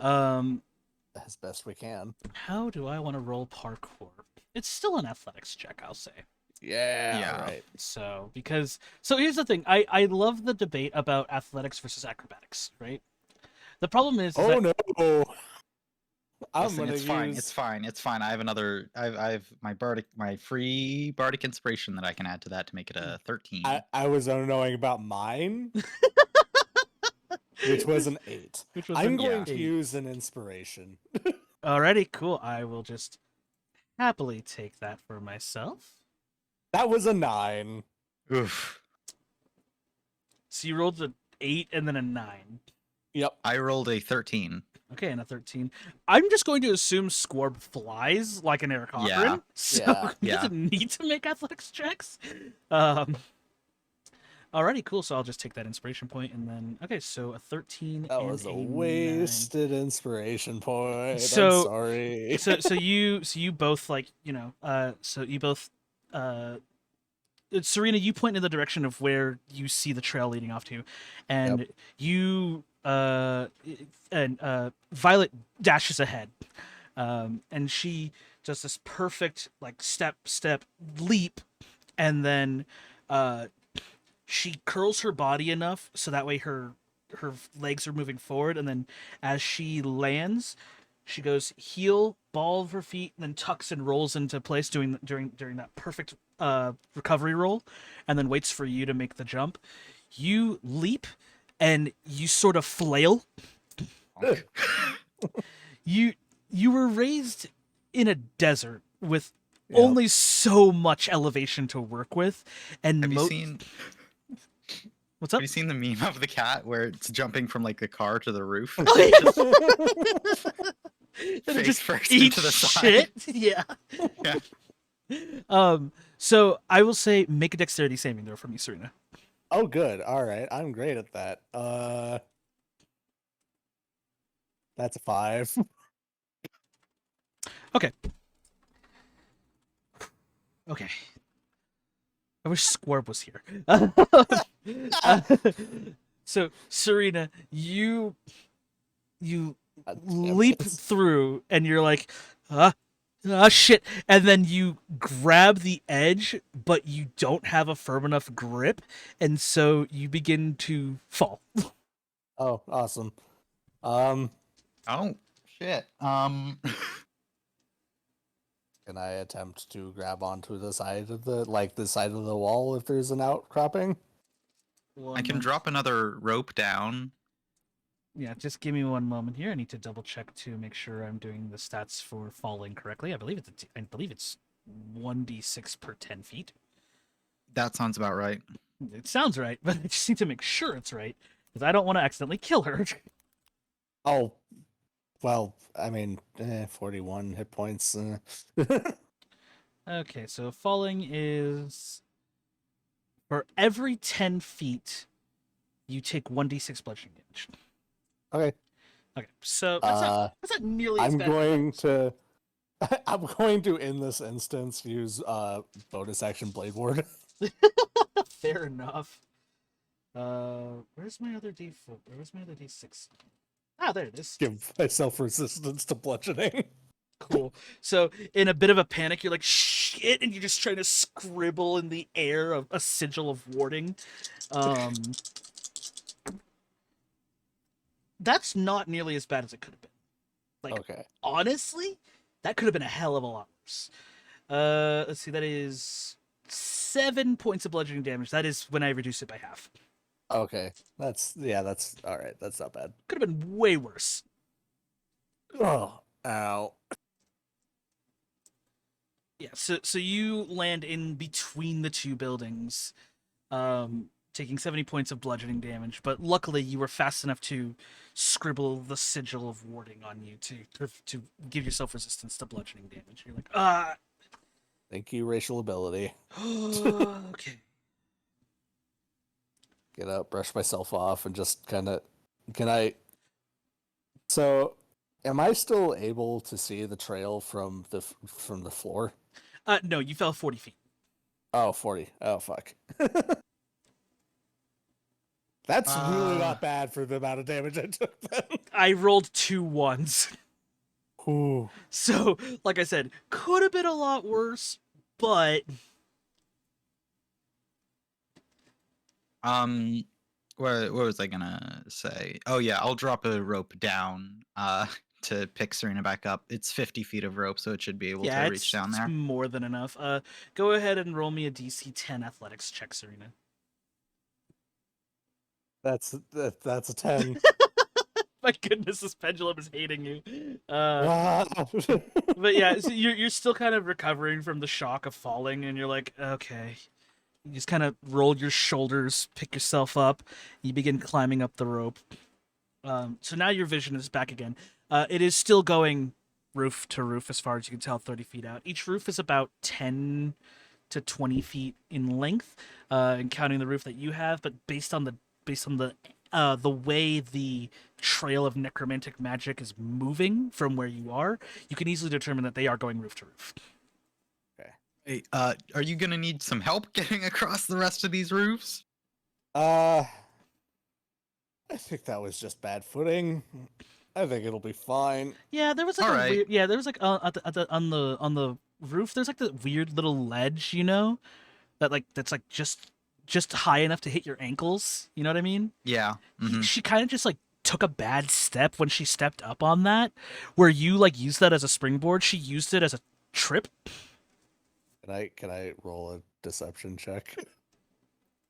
Go for it if you want. I don't know what it's for, but go for it. That was For saying that. Yeah. Oh. The roof was actually perfectly just straight and normal. That was a 4. All right. I'm gonna switch my dice really quick. Violet knows. Violet clearly yeah, knows. the roof is normal. There's not there's not a ledge. There's not a lip. It's just Yeah. God. Go ahead and do a test roll to make sure the dice changed for you, Frog. Okay. Let's do a basic D20. Yeah, it changed. Perfect. Then you're good. Oh, God. Whether or not that's for the better is up for debate, but Yeah, well, we need a change. we all need a change. Going forward, you guys continue to make your way. I'm gonna say, do one more athletics check, and I'm just gonna carry that athletics check. all right. I'll help Serena by like when I go across first, then I'll be there to catch Serena. Cool. Like holding my hand out as Right. a. Well, see if you Thing. make it first. Can I possibly help them make this whatever whatever? we're Oh doing? yeah, absolutely. Yeah, they're trying to play parkour while you're flying. Yeah. And I ate Huh. shit the first time. 13 again. God damn, that free bardic inspiration you get for being reborn is amazing. How many more times can you do that? 2? I've spent it twice. So you can do And that. that's all I get until next level. Oh, okay, fair enough. It's proficiency. Oh, it's It's like proficiency to my based. proficiency bonus. Gotcha, so. gotcha. Yeah, so Violet, you dig deep and you're just like, I got this, I guess, and then just once more that perfect form tucks and rolls, and then as you go into the hero stance, you make your way back to the edge of the roof, and you have your arm extended out. You also, thinking quickly because you realize that Serena is much heavier than you are, you tether yourself to a anchor point with some rope. Absolutely. And then Probably a good idea. and then you just sit Spikes there. extend from my feet, and Yeah, you're just like, all right, I got you. Serena, what'd you roll? 15. nice. I will take that. Yeah, you easily get it. You as you leap forward, you land with one foot on the edge of the roof. You and Violet clasp hands, and Violet pulls you in. And then Squarb was just covering you guys from behind, just making sure that you didn't fall. So continuing through, it takes you guys, I would say, the full duration of detect magic wears off by the time you get to where you believe the artifacts are being hidden. There's this old, that looks to be like an old dilapidated sandstone building that's just off of the northern edge of the market square, and the windows are all boarded up. There's a foreclosure sign on the door, and outside of maybe a couple of windows that some of the planks have gone missing, it's for all intents and purposes an empty, dilapidated building. Can I make a perception check to hear any rustling of people inside? Certainly, go ahead and roll for it. I will also say that the building is 3 stories tall. For a 17. 17. As you continue to observe the building, you kind of just narrow your senses to particularly hear any rustling. It's faint, but you can definitely hear some movement inside the building. All right.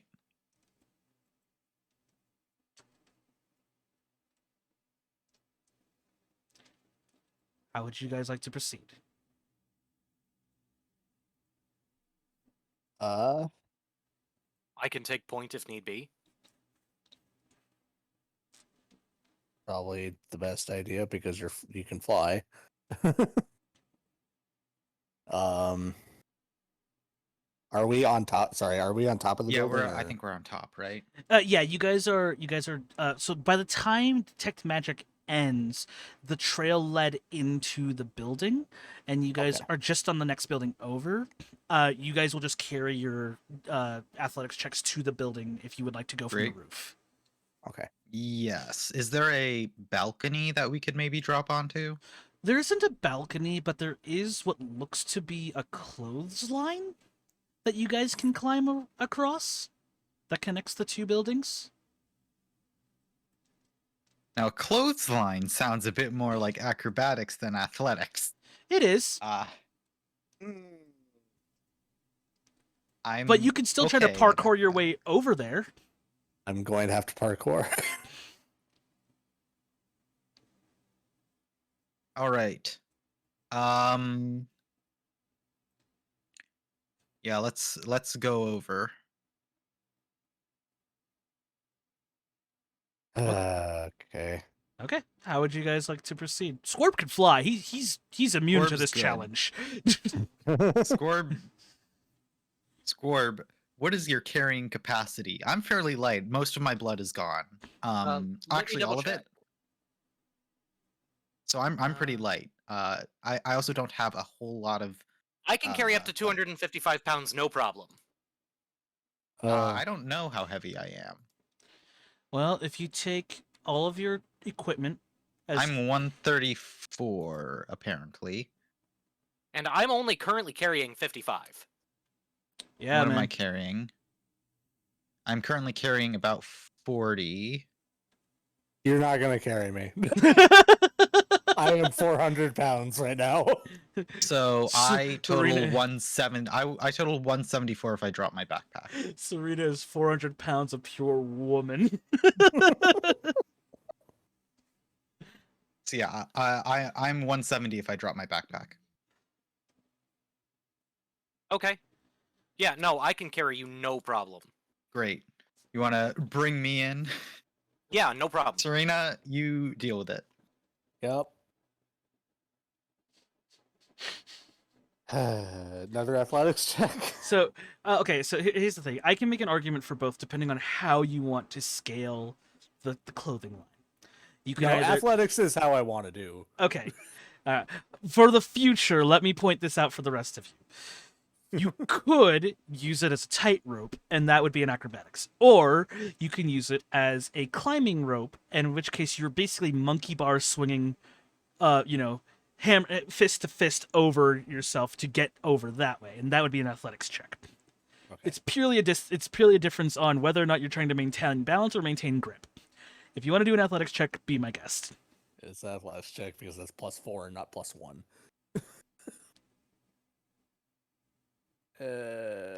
Thank you, Dirty 20. Wow, yeah. So you know what you felt your strength come back, and you're like, no, today is my day. I feel much stronger about this, and you just straight up, with all your armor and heft, you just sit there and you're like, you take a running leap. And you get about 1/4 of the clothesline, and you grab hold, and you just start swinging, like King Kong style. You know, Yeah. you get there easily, with no problems whatsoever, and you make your way to the roof to meet the others.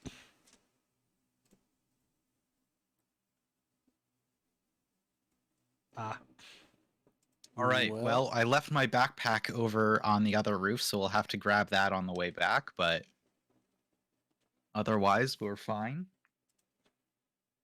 Unless Serena took it, I guess. Serena could have easily carried it. Oh yeah. All right, so you guys make Cool. your way onto the roof. What is your next move? Well, we just want to drop in. Just I suppose we can. surprise and just start blasting.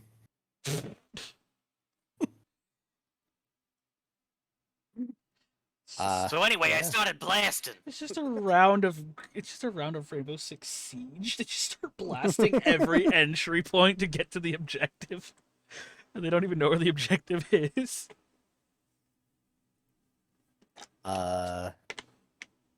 Actually, I'm going to switch to detect evil and good. Okay, well, I mean, your timer's up, so you can easily cast a new Yep. spell. Yep, and that one's not ritual, so it's just gonna be a spell slot.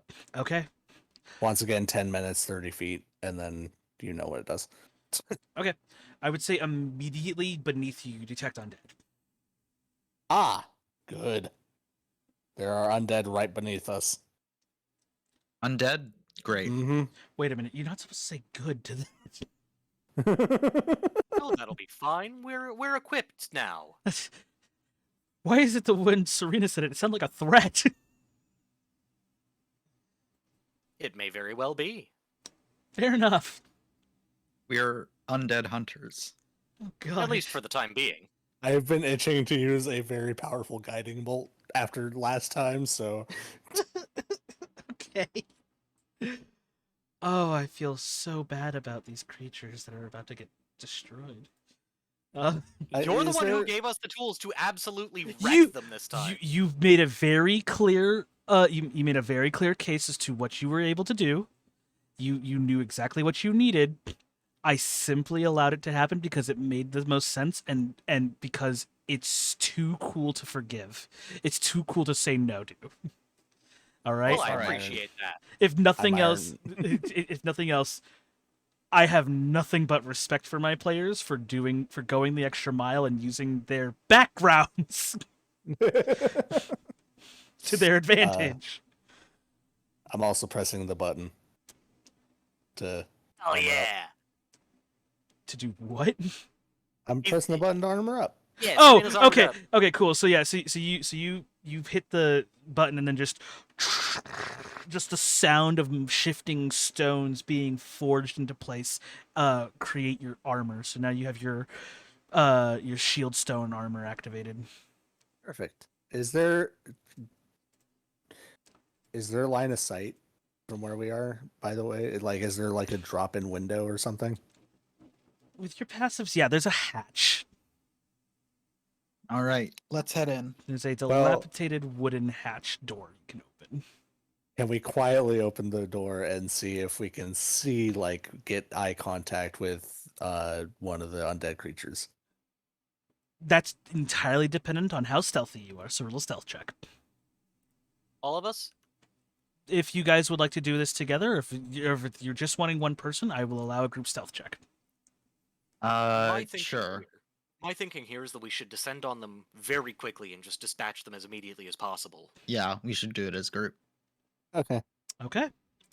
So, So I'm gonna wait actually to activate my armor until after we open the hatch and see. I've got a 10 for my stealth. a 10, okay? So that way Nine. it's just a flat check. Yeah, so if we're doing a group stealth check, then we'll just do the law of averages. If at least two of you succeed, you all succeed. Okay. So that is going to be 2 failures, I think. Fuck. 3?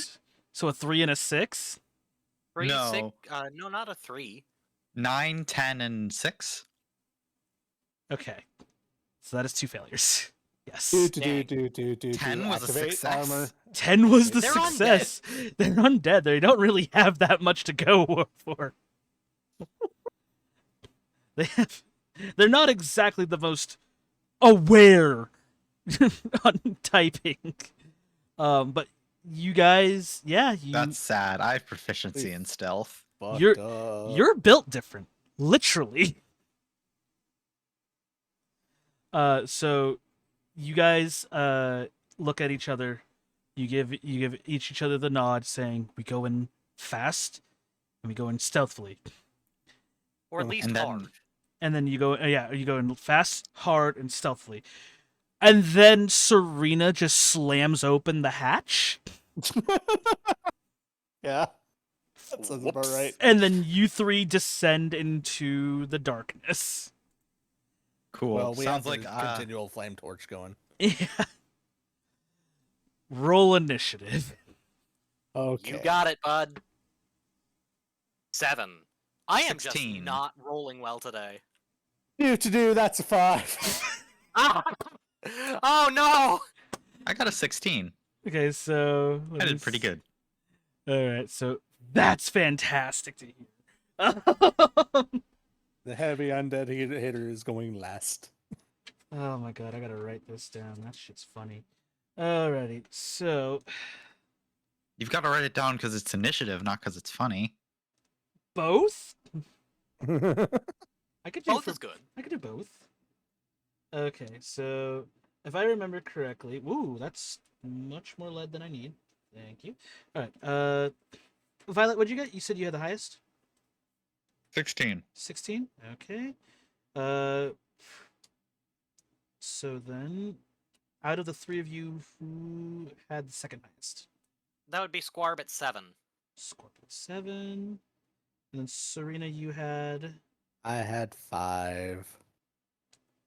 Cowabummer. It is. Cowabummer indeed. At least I have shield as a reaction in case. Yup. Then you might need it. Yep. All right, cool.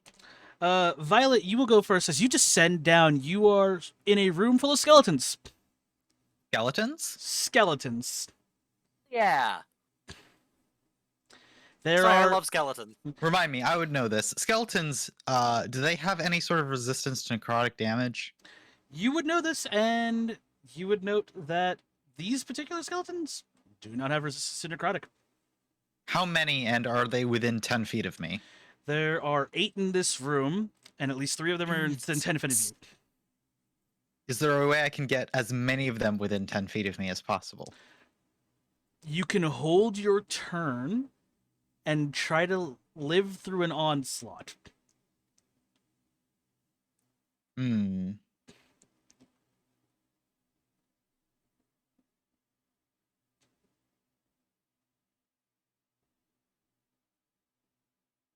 Okay. That is your choice. Well, to make. I'm going to. So I'm going to Form of Dread, which Okay. is going to give me 8 temp hit points. Okay.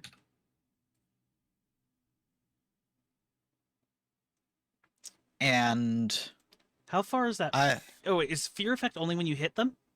only when I hit them. Got you. Then in that case, I don't have to worry about it then for now. And I would like to hold my action Okay. for a casting of Arms of Hadar until at least 5 of them are within 10 feet of me. Okay. And I would like to aggro them in some way. And I'm also going to shout up to Serena and Scorb. Let them get close to me. Okay. So I will say, for the purposes of all 3 of you descended down when the door swung Oh. open, so you All right. guys are basically triple team back to back to each other. Okay. So So I'm going to tell both of you, get away from me and let them get close to me. Push them close to me if you need to. Are you sure? Very sure. I have a plan for dealing with lots of guys here. Does All right, Does I'll our- put my faith in you. Arms of Hadar say every creature, or is it just enemy, or is it creatures that you choose? Specifies all creatures. All creatures okay. within 10 feet of me. So yes, please do get away from 10 feet of me. Gotcha. Understood. For dimension purposes, the roof is this room is 20 feet tall by 30 feet wide. Okay. And, So I and want 30 them feet, close to 30 me feet in and you length. all away. Yeah. Um, She will take up a good 1/3 of the room with this one spell. So make it count. Yeah, but it is a 20 by 30 by 30 room, so Okay. it's a pretty spacious room, all things considered, now that I said it out loud. yeah, I am going to hold my action to cast Arms of Hater as soon as there are at least 5 of them within 10 feet of me. And when we're clear. Yes, and when they are clear. This is an awkward scenario because the skeletons go next. Oh. Because the skeletons rolled a 12 on their initiative. So I'll Actually, be fine. What's the save for Arms of Hadar? It is a strength saving throw of 13.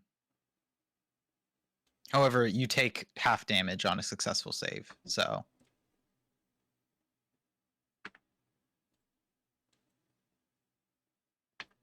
Okay. So that's up to you guys, because I'm gonna be moving my skeletons here in a minute. So I'll give you That's guys fine. like a few more seconds to strategize. You guys good? I'm fine. Oh, and it deals 3d6 necrotic damage. Okay. So if you are willing to stay, I will. This is one hell of a drop down. I'm telling you right now, this is a hell of a drop down attack. Just like you just see, all you see is feathers descending down, and then this undead lady drops down, and then you hear a thud as stone meets wood, and then immediately you just see the undead woman drop her hand and slam it into the ground, and then tendrils of inky void rupture from around her and just start decimating skeletons. If I Yeah. could animate it, it'd look so cool. Right? All right, so skeletons. So 3 of them are already close to you. So I've already rolled how I wanted these to move, and they attack the nearest targets. So in that case, each one of you will be getting an attack. So just double checking everybody's AC is correct. Serena, your AC is 15, or did it get modified? It's at 18. It's at 18. Yeah, because of the half plate. Okay, cool. This is why I do the checks. Scorb, your AC is at 17 with the ring of protection. Correct. And then Violet, your AC is still at 13, correct? 15. 15. Okay. I have mage armor. Ah, I see. Good to note. 13 plus dex. Okay, so here's what I'm going to do in the future for you, Violet. I'm just going to assume before you go into any combat scenario, you will always have mage armor on. I constantly have mage armor on because it's a cantrip for me. Fair enough, as long as I'm noting that. So, because I had it set to 13, so that's why I'm like, I'll just make it 15 for the purposes of making it easier. Alrighty, so Yeah. now I get to roll for my Skelly Bros. Come on, guys, don't fuck up. Don't fuck up. Come on, guys, you were supposed to fuck up. Alright, well, okay, so one skeleton is swinging for Violet, and it takes this chipped and half-beaten short sword and just raises up and swings down. You easily just sidestep it. Same thing with Scorb. One of the skeletons goes for a lunge, and you take your Corpse Slayer longsword and you simply just parry it away. Serena, as one of the skeletons reaches over and tries to do a vertical slash against you, you raise your shield and just rebuff it. So moving on to the next set of skeletons. Oh, that's way better. Oh dear. Okay, so now I gotta roll a d4 minus 1 because I gotta figure out who's taking that one. Okay, I mean, if it's anybody, it would be her. Let's see, now for the other 2. Okay, that one's clearly okay, and then... Okay, cool. So, so first off, I missed with another one. So one skeleton out of the 5 that were pulled that are outside of the 10-foot range takes its 20 feet of movement to move in and whiffs another attack against Violet, so that's a miss. Now there are 4 skeletons near you. Another skeleton makes its approach and again trying to attack Scorb.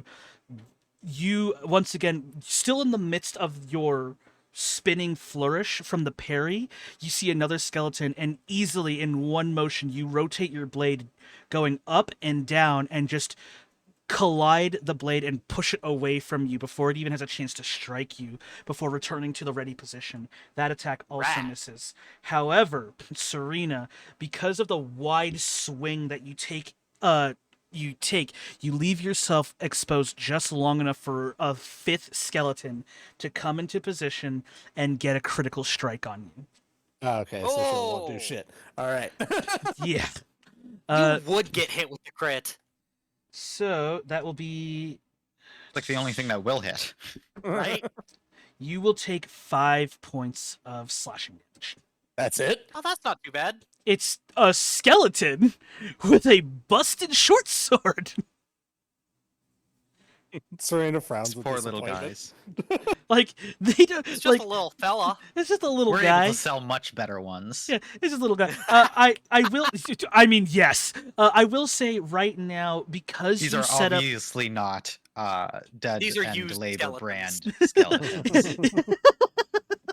These are refurbished skeletons. These are DIY skeletons. This is why you never go DIY. These are the Chinese knockoff skeletons. Oh my god. Okay, so I will say because there are by your parameters specifically, Violet, you said when there are 5 skeletons within 10 feet of you, Mhm. that you are willing to cast the spell Arms of Hadar. There are now Yes. 5 of them. All right. Before I trigger it, I will ask: are you two okay with making a DC 13 Strength save and taking half damage anyway if you Is succeed? that how you phrase that in character? Well, no, but you know, I'm going. Are This you is going okay to go with me off. slapping you guys. Yeah, This is going to go off. Are you going? Are you confident that you are going to be able to tank this damage, Yeah, I'll be or fine. do you want to try to get out? I'll be fine. You said it's a strength save? DC 13 Strength save, and you'll take 3d6 half necrotic if you succeed. I'm not in love with that, but at the same time, I've got a fairly decent chance of passing that. Send it. All right, we're gonna go for it. So everybody within 10 feet of me. So 5 of the skeletons and our 2 other party members are gonna make DC 13 Strength saves. Okay, so I just rolled for the 5, and I On made a it on dice. success. I made it too. Great. I'm So at the 17. failed ones are going to take 14 damage, and succeed are going to take 7. Okay. Anyone who failed also cannot take reactions until my next turn, Okay. or until its next turn. And what was the DC 14 you said? 13. 13 and 13 DC. it's a strength, correct? Yep. Okay, so this one passes. This one passes. Okay, cool. So immediately, you take this eldritch energy and you slam it into the ground. Inky tendrils rupture from the shadows beneath you and just begin to slam against all of the skeletons around you guys. You guys do get caught in a bit of the blast. Immediately, 3 of the skeletons just shatter against the walls as they get thrown across the room. Great. 2 of them were able to raise their bucklers just in enough time to only receive half the damage. Still, 14 hit points was enough to kill them. 7 is a ton. Yeah. So, but these skeletons were able to hold their ground and are able to continue their assault when it comes due to their time. How much damage did the rest of you take? You 2 would have taken 7 damage each. Okay, perfect. So moving on with the rest of the skeletons, because I just lost half of my forces in that one attack. So I could do it again. You could. I would ask kindly not to. So then I will take. It's probably better for me not to, seeing as I only have 1 other spell slot. Well, if it makes you feel any better, I whiffed the last 2 attacks with the last 2 skeletons. These skeletons were equipped with spears, and they moved within range, but they, were not able to get a good vantage point in because these giant inky tendrils smacking their friends around. So they tried to stab through and with no purchase. So then it's going to be Serena with Scorb on deck. Oh no, Scorb and then Serena on deck. Yeah, I was gonna Sorry, say. I misread my own system. So Scorb, you're up with Serena on deck. All right. You So how currently- many of them are left standing, and how many are on me? You have 2 of them who are basically half dead. Both of them are on you, and then you have 3 in the back. Excellent. So I'm gonna go ahead and just roll to attack the first one that attacked me, I guess. Yeah. So let's see here. That's a critical hit. Oh. Roll for it. Actually, no. I know how much damage you do. How do you want to do this? Really, just kind of. How do I put this? Because I don't feel like Squarb's gonna be too terribly passionate about like just destroying skeletons. So he's just kind of gonna, with this look of cold determination on his face, bring his sword back up from the guard position and just very cleanly, with a singular strike, remove the skeleton's head from its body, and the damage from the Corpse Slayer longsword doing its thing just kind of causes the whole thing to crumble. Awesome. So you bring the sword down. Just at the moment the blade touches the skull, you can hear the cracking as it just disintegrates. So I believe that leaves it to you. Only get the one attack because you're not 5th level, right? I can action surge if I want, and there's no reason not to, I think, actually.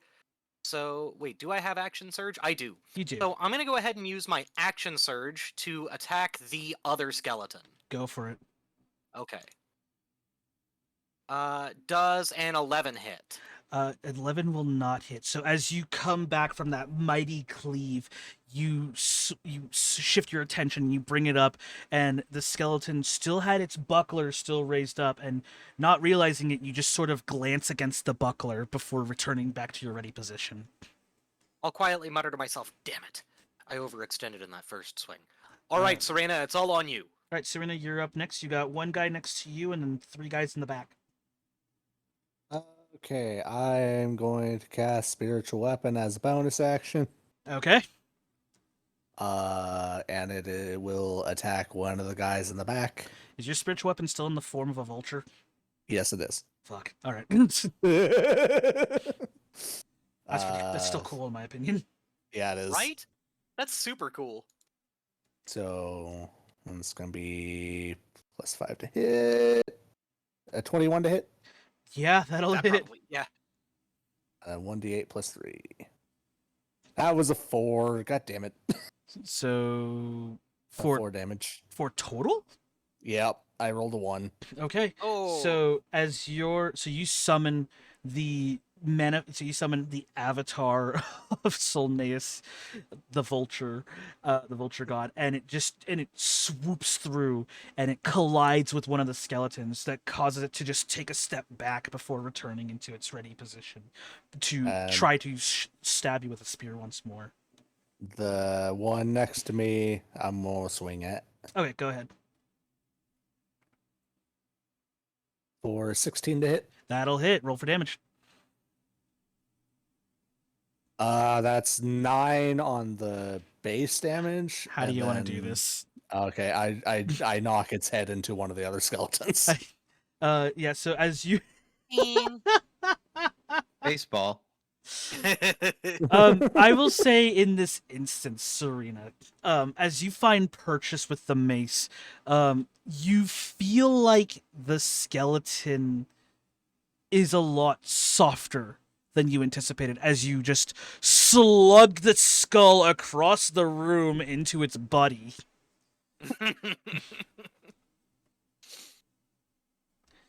Alrighty, Excellent. so top of the round is Violet with my skeletons on Alright. deck.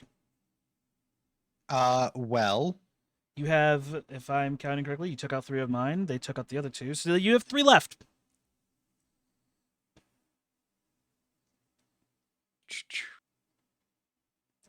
looks like I'm going to be pressing the battle axe button at one of the unharmed skeletons. They're still existing, right? Yes. Well, there's one Alright. that is harmed, and then the other 2 that are unharmed, and then there's also one that has the skull of his buddy smacked against his skull. No damage. It just happened.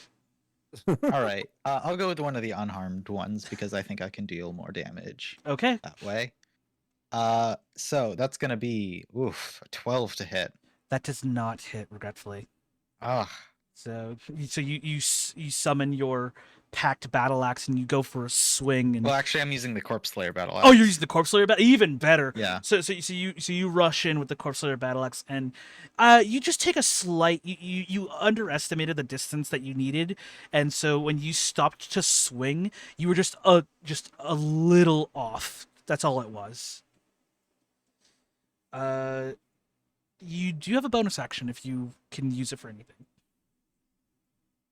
Do I have anything I can do on my bonus action? I don't recall. I don't think so. I can technically apply poison, but that doesn't seem very useful for these guys, given how few hit points they have. I don't want to Mhm. waste one. Mm-hmm. Alrighty, so then it will go to my skeleton's turn. So we have 3 spearmen left.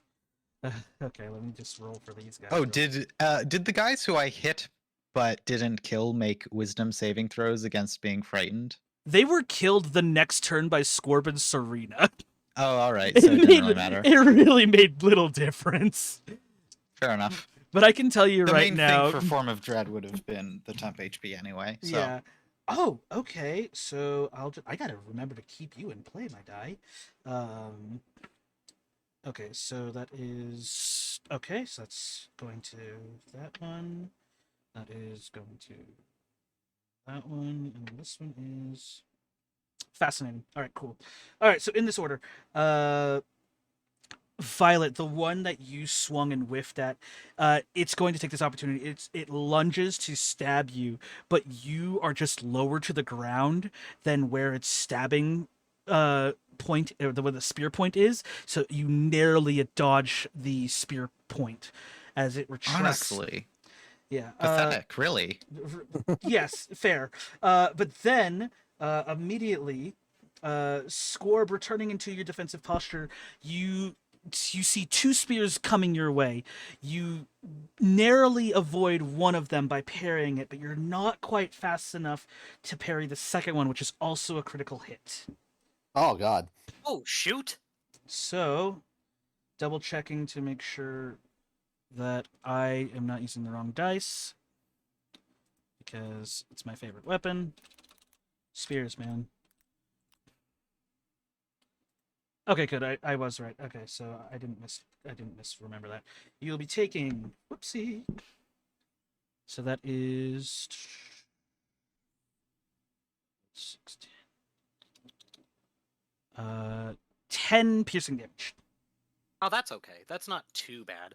Still, upon taking the hit, Squarb squawks, "Bah!" getting sloppy, Yeah. and then clacks his beak irritatedly. And then as the spears return to the ready position, it then goes to your turn, Score, with Serena on deck. All right, I'm going for that asshole that just tagged me with the Corpse Slayer longsword. Go for it. Does a 17 hit? Yes, it does. Roll for damage. All right, so first off is the 1d8 plus 4, so that's 8 points of damage from the initial hit. Okay. And then an additional d8 for the Corpse Slayer, so an additional 3 points of damage on top of that, for a total of 11. Okay. So you immediately after having your arm punctured by a spear, you lunge in and you just start hacking away at the skeleton, breaking through its buckler, and then but it's not down, but it's severely weakened. If you would, do you still have your action surge, or did you burn that already? I used that last turn to take that second attack that missed. I do not have a second one yet. Okay, cool. Then yeah, so that would be the end of that. That would be nearly the end of that skeleton. So that would be Serena. You're on deck, or you're up next with Violet on deck. Let's see. Spiritual weapon will attack. One of them's not hit, right? Yes, only one of them has not been hit. Okay, it'll attack that one. Okay, cool. So go ahead and roll to see if you hit.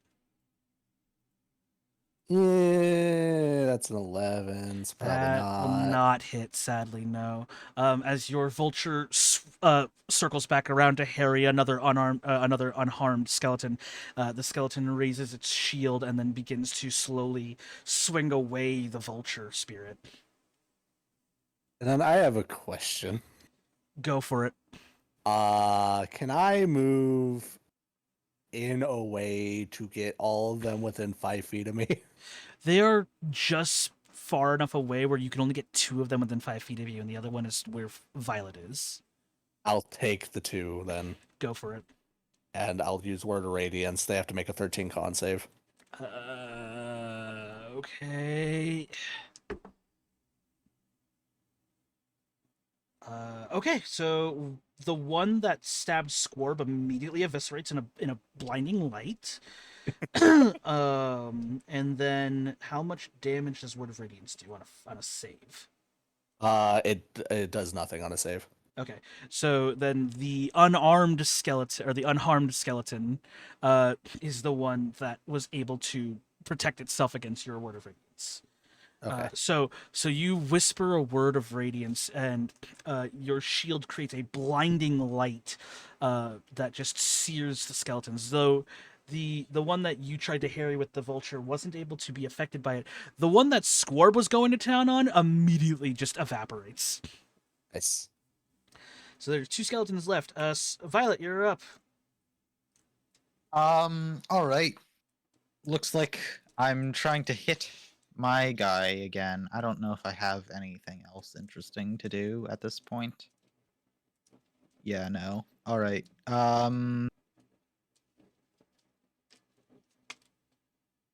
Oof. Not one. Sadly, that's not gonna Ew. hit. So once more, you swing. You try to set up your stance once more, but because you were trying to dodge a spear, you just swing up and try to step forward, and it's just not enough to get into position. All right, so then that will be my skeleton's turn. I got 2 of these guys left.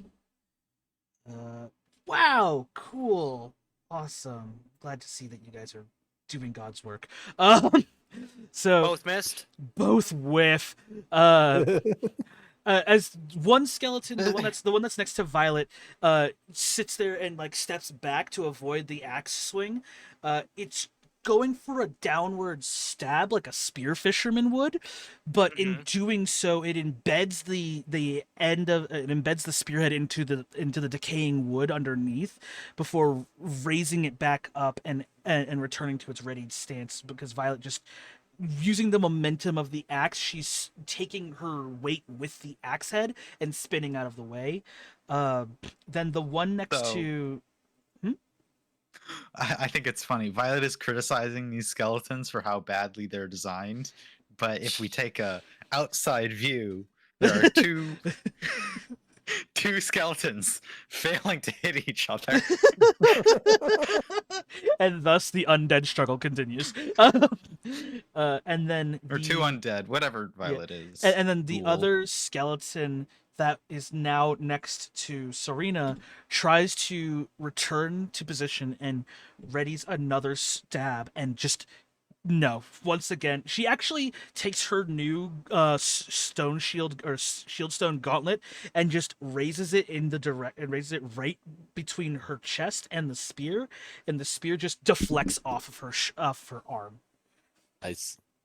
So then it's going to go Squarb and then Serena. All right. So there's still 2 skeletons standing, correct? Correct. One of them's unharmed. Actually, they're both unharmed, how I understand it, because Violet hasn't done any damage to the other one. All right. No, I got this. I got it. I swear. Well, we're gonna go for the next nearest one, Okay. and that is another nat 20. Roll. Uh. Okay, so what is that? That's 8 plus a D8 plus 4. Plus another D8. How do you want to do this? Squarb will continue muttering irritatedly to himself about sloppy mistakes in combat, and basically, like, without even really paying attention, will just kind of thrust his longsword in such a way that he, like, severs the skeleton's, like, whatever the hell is Spinal keeping it column? animated. Yeah, just cleanly severs its spine, and it just kind of crumbles around his sword, and he's...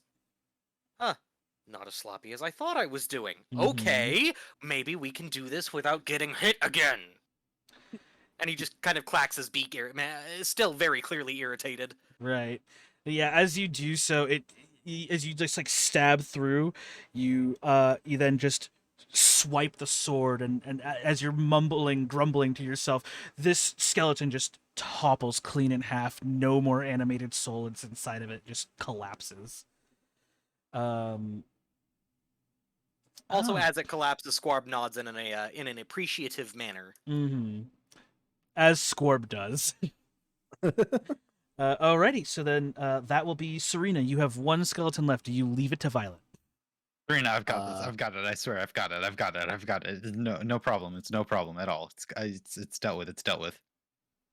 Serena's going to use the bird to attack. Okay. She's just tired at this point. She Like- fell off a roof.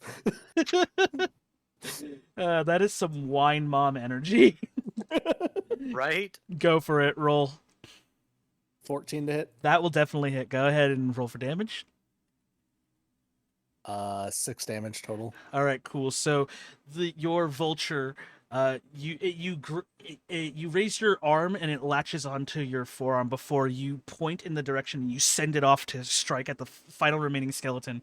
You hear Violet going, "I got this. I got this. Don't worry about this. I got this." And then your vulture just crashes into the skeleton, and then begins to swoop back around back to you. Okay. And then I had a question for after this combat too.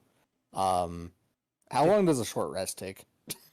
30 minutes to an hour, Yeah, depending on. It can be anywhere from as short as 30 minutes to an hour. Okay, I'm just Depending gonna on use cure DM wounds style, I'm on pretty sure myself my private DM does an hour.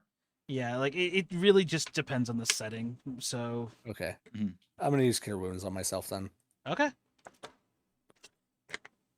Hey, that's 8 damage back to me. there you Yay. go. Nice. Top of the round, Violet. All right. You now have a weakened skeleton to fight with. I'm gonna swing at him All right, with a 15 that'll hit. Go Hey! ahead, roll your damage. for a 13 damage plus. How do you want to do this? So, I am now upset as Oh, well. I did roll Um, max damage. and with the blunt with the blunt side of the axe head, I'm just gonna smack it over the head and which cracks it like an egg.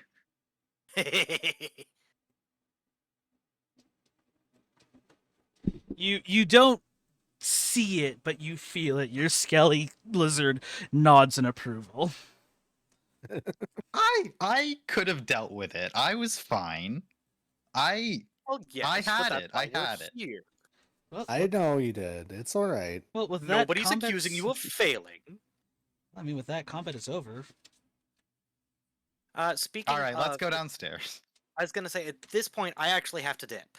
Okay. Oh, Well, I mean, this is actually not a bad spot to end the session.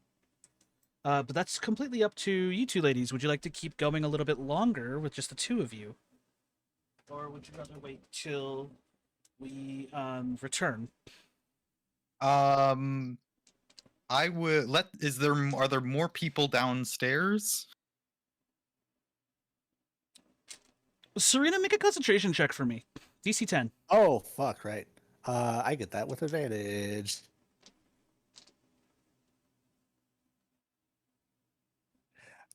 That's an 8. I fucking god damn it.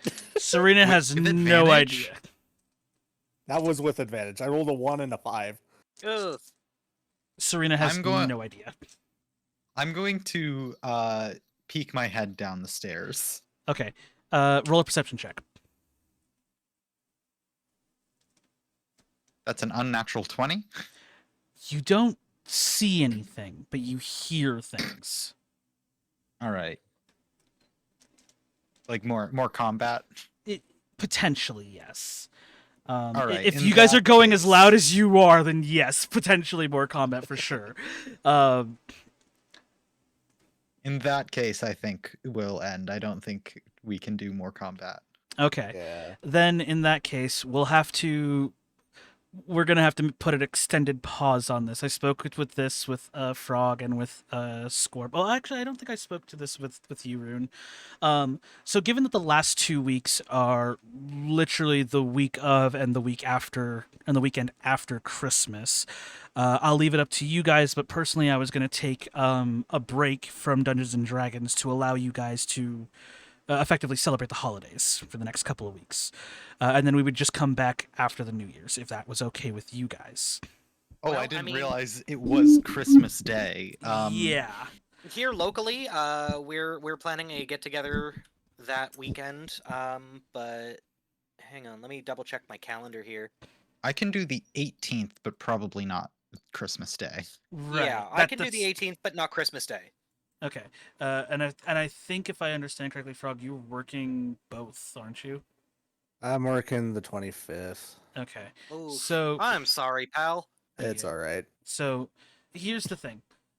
I will leave it up to you guys, and we can discuss this later. But I was going to say tentatively, we just take the next 2 weekends off, give us time to kind of square everything away, and then, and then we just come back after the New Year's, so that way we can all focus on the holidays, and then we come back refreshed.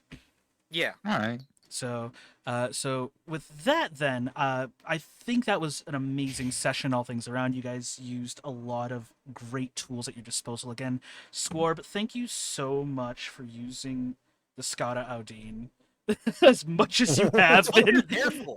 Like, I don't have to do it all by myself, dang it. yeah, like thank you so Having a much. cop friend is useful. Yeah. Right? It's amazing what you can get away with when your friend is a cop. Hey, Uh, Squirb, you'd be willing to help me get away with these as I pull out multiple things from the museum. That would be a hard no, my friend. Shh. I will. I will cast Gift of Gab, a spell I do not have. But with that, everyone, thank you so much for joining us again for another episode of Sand and Shadow. So yeah, that based on this discussion, we're gonna take a 2 week break from Sand and Shadow.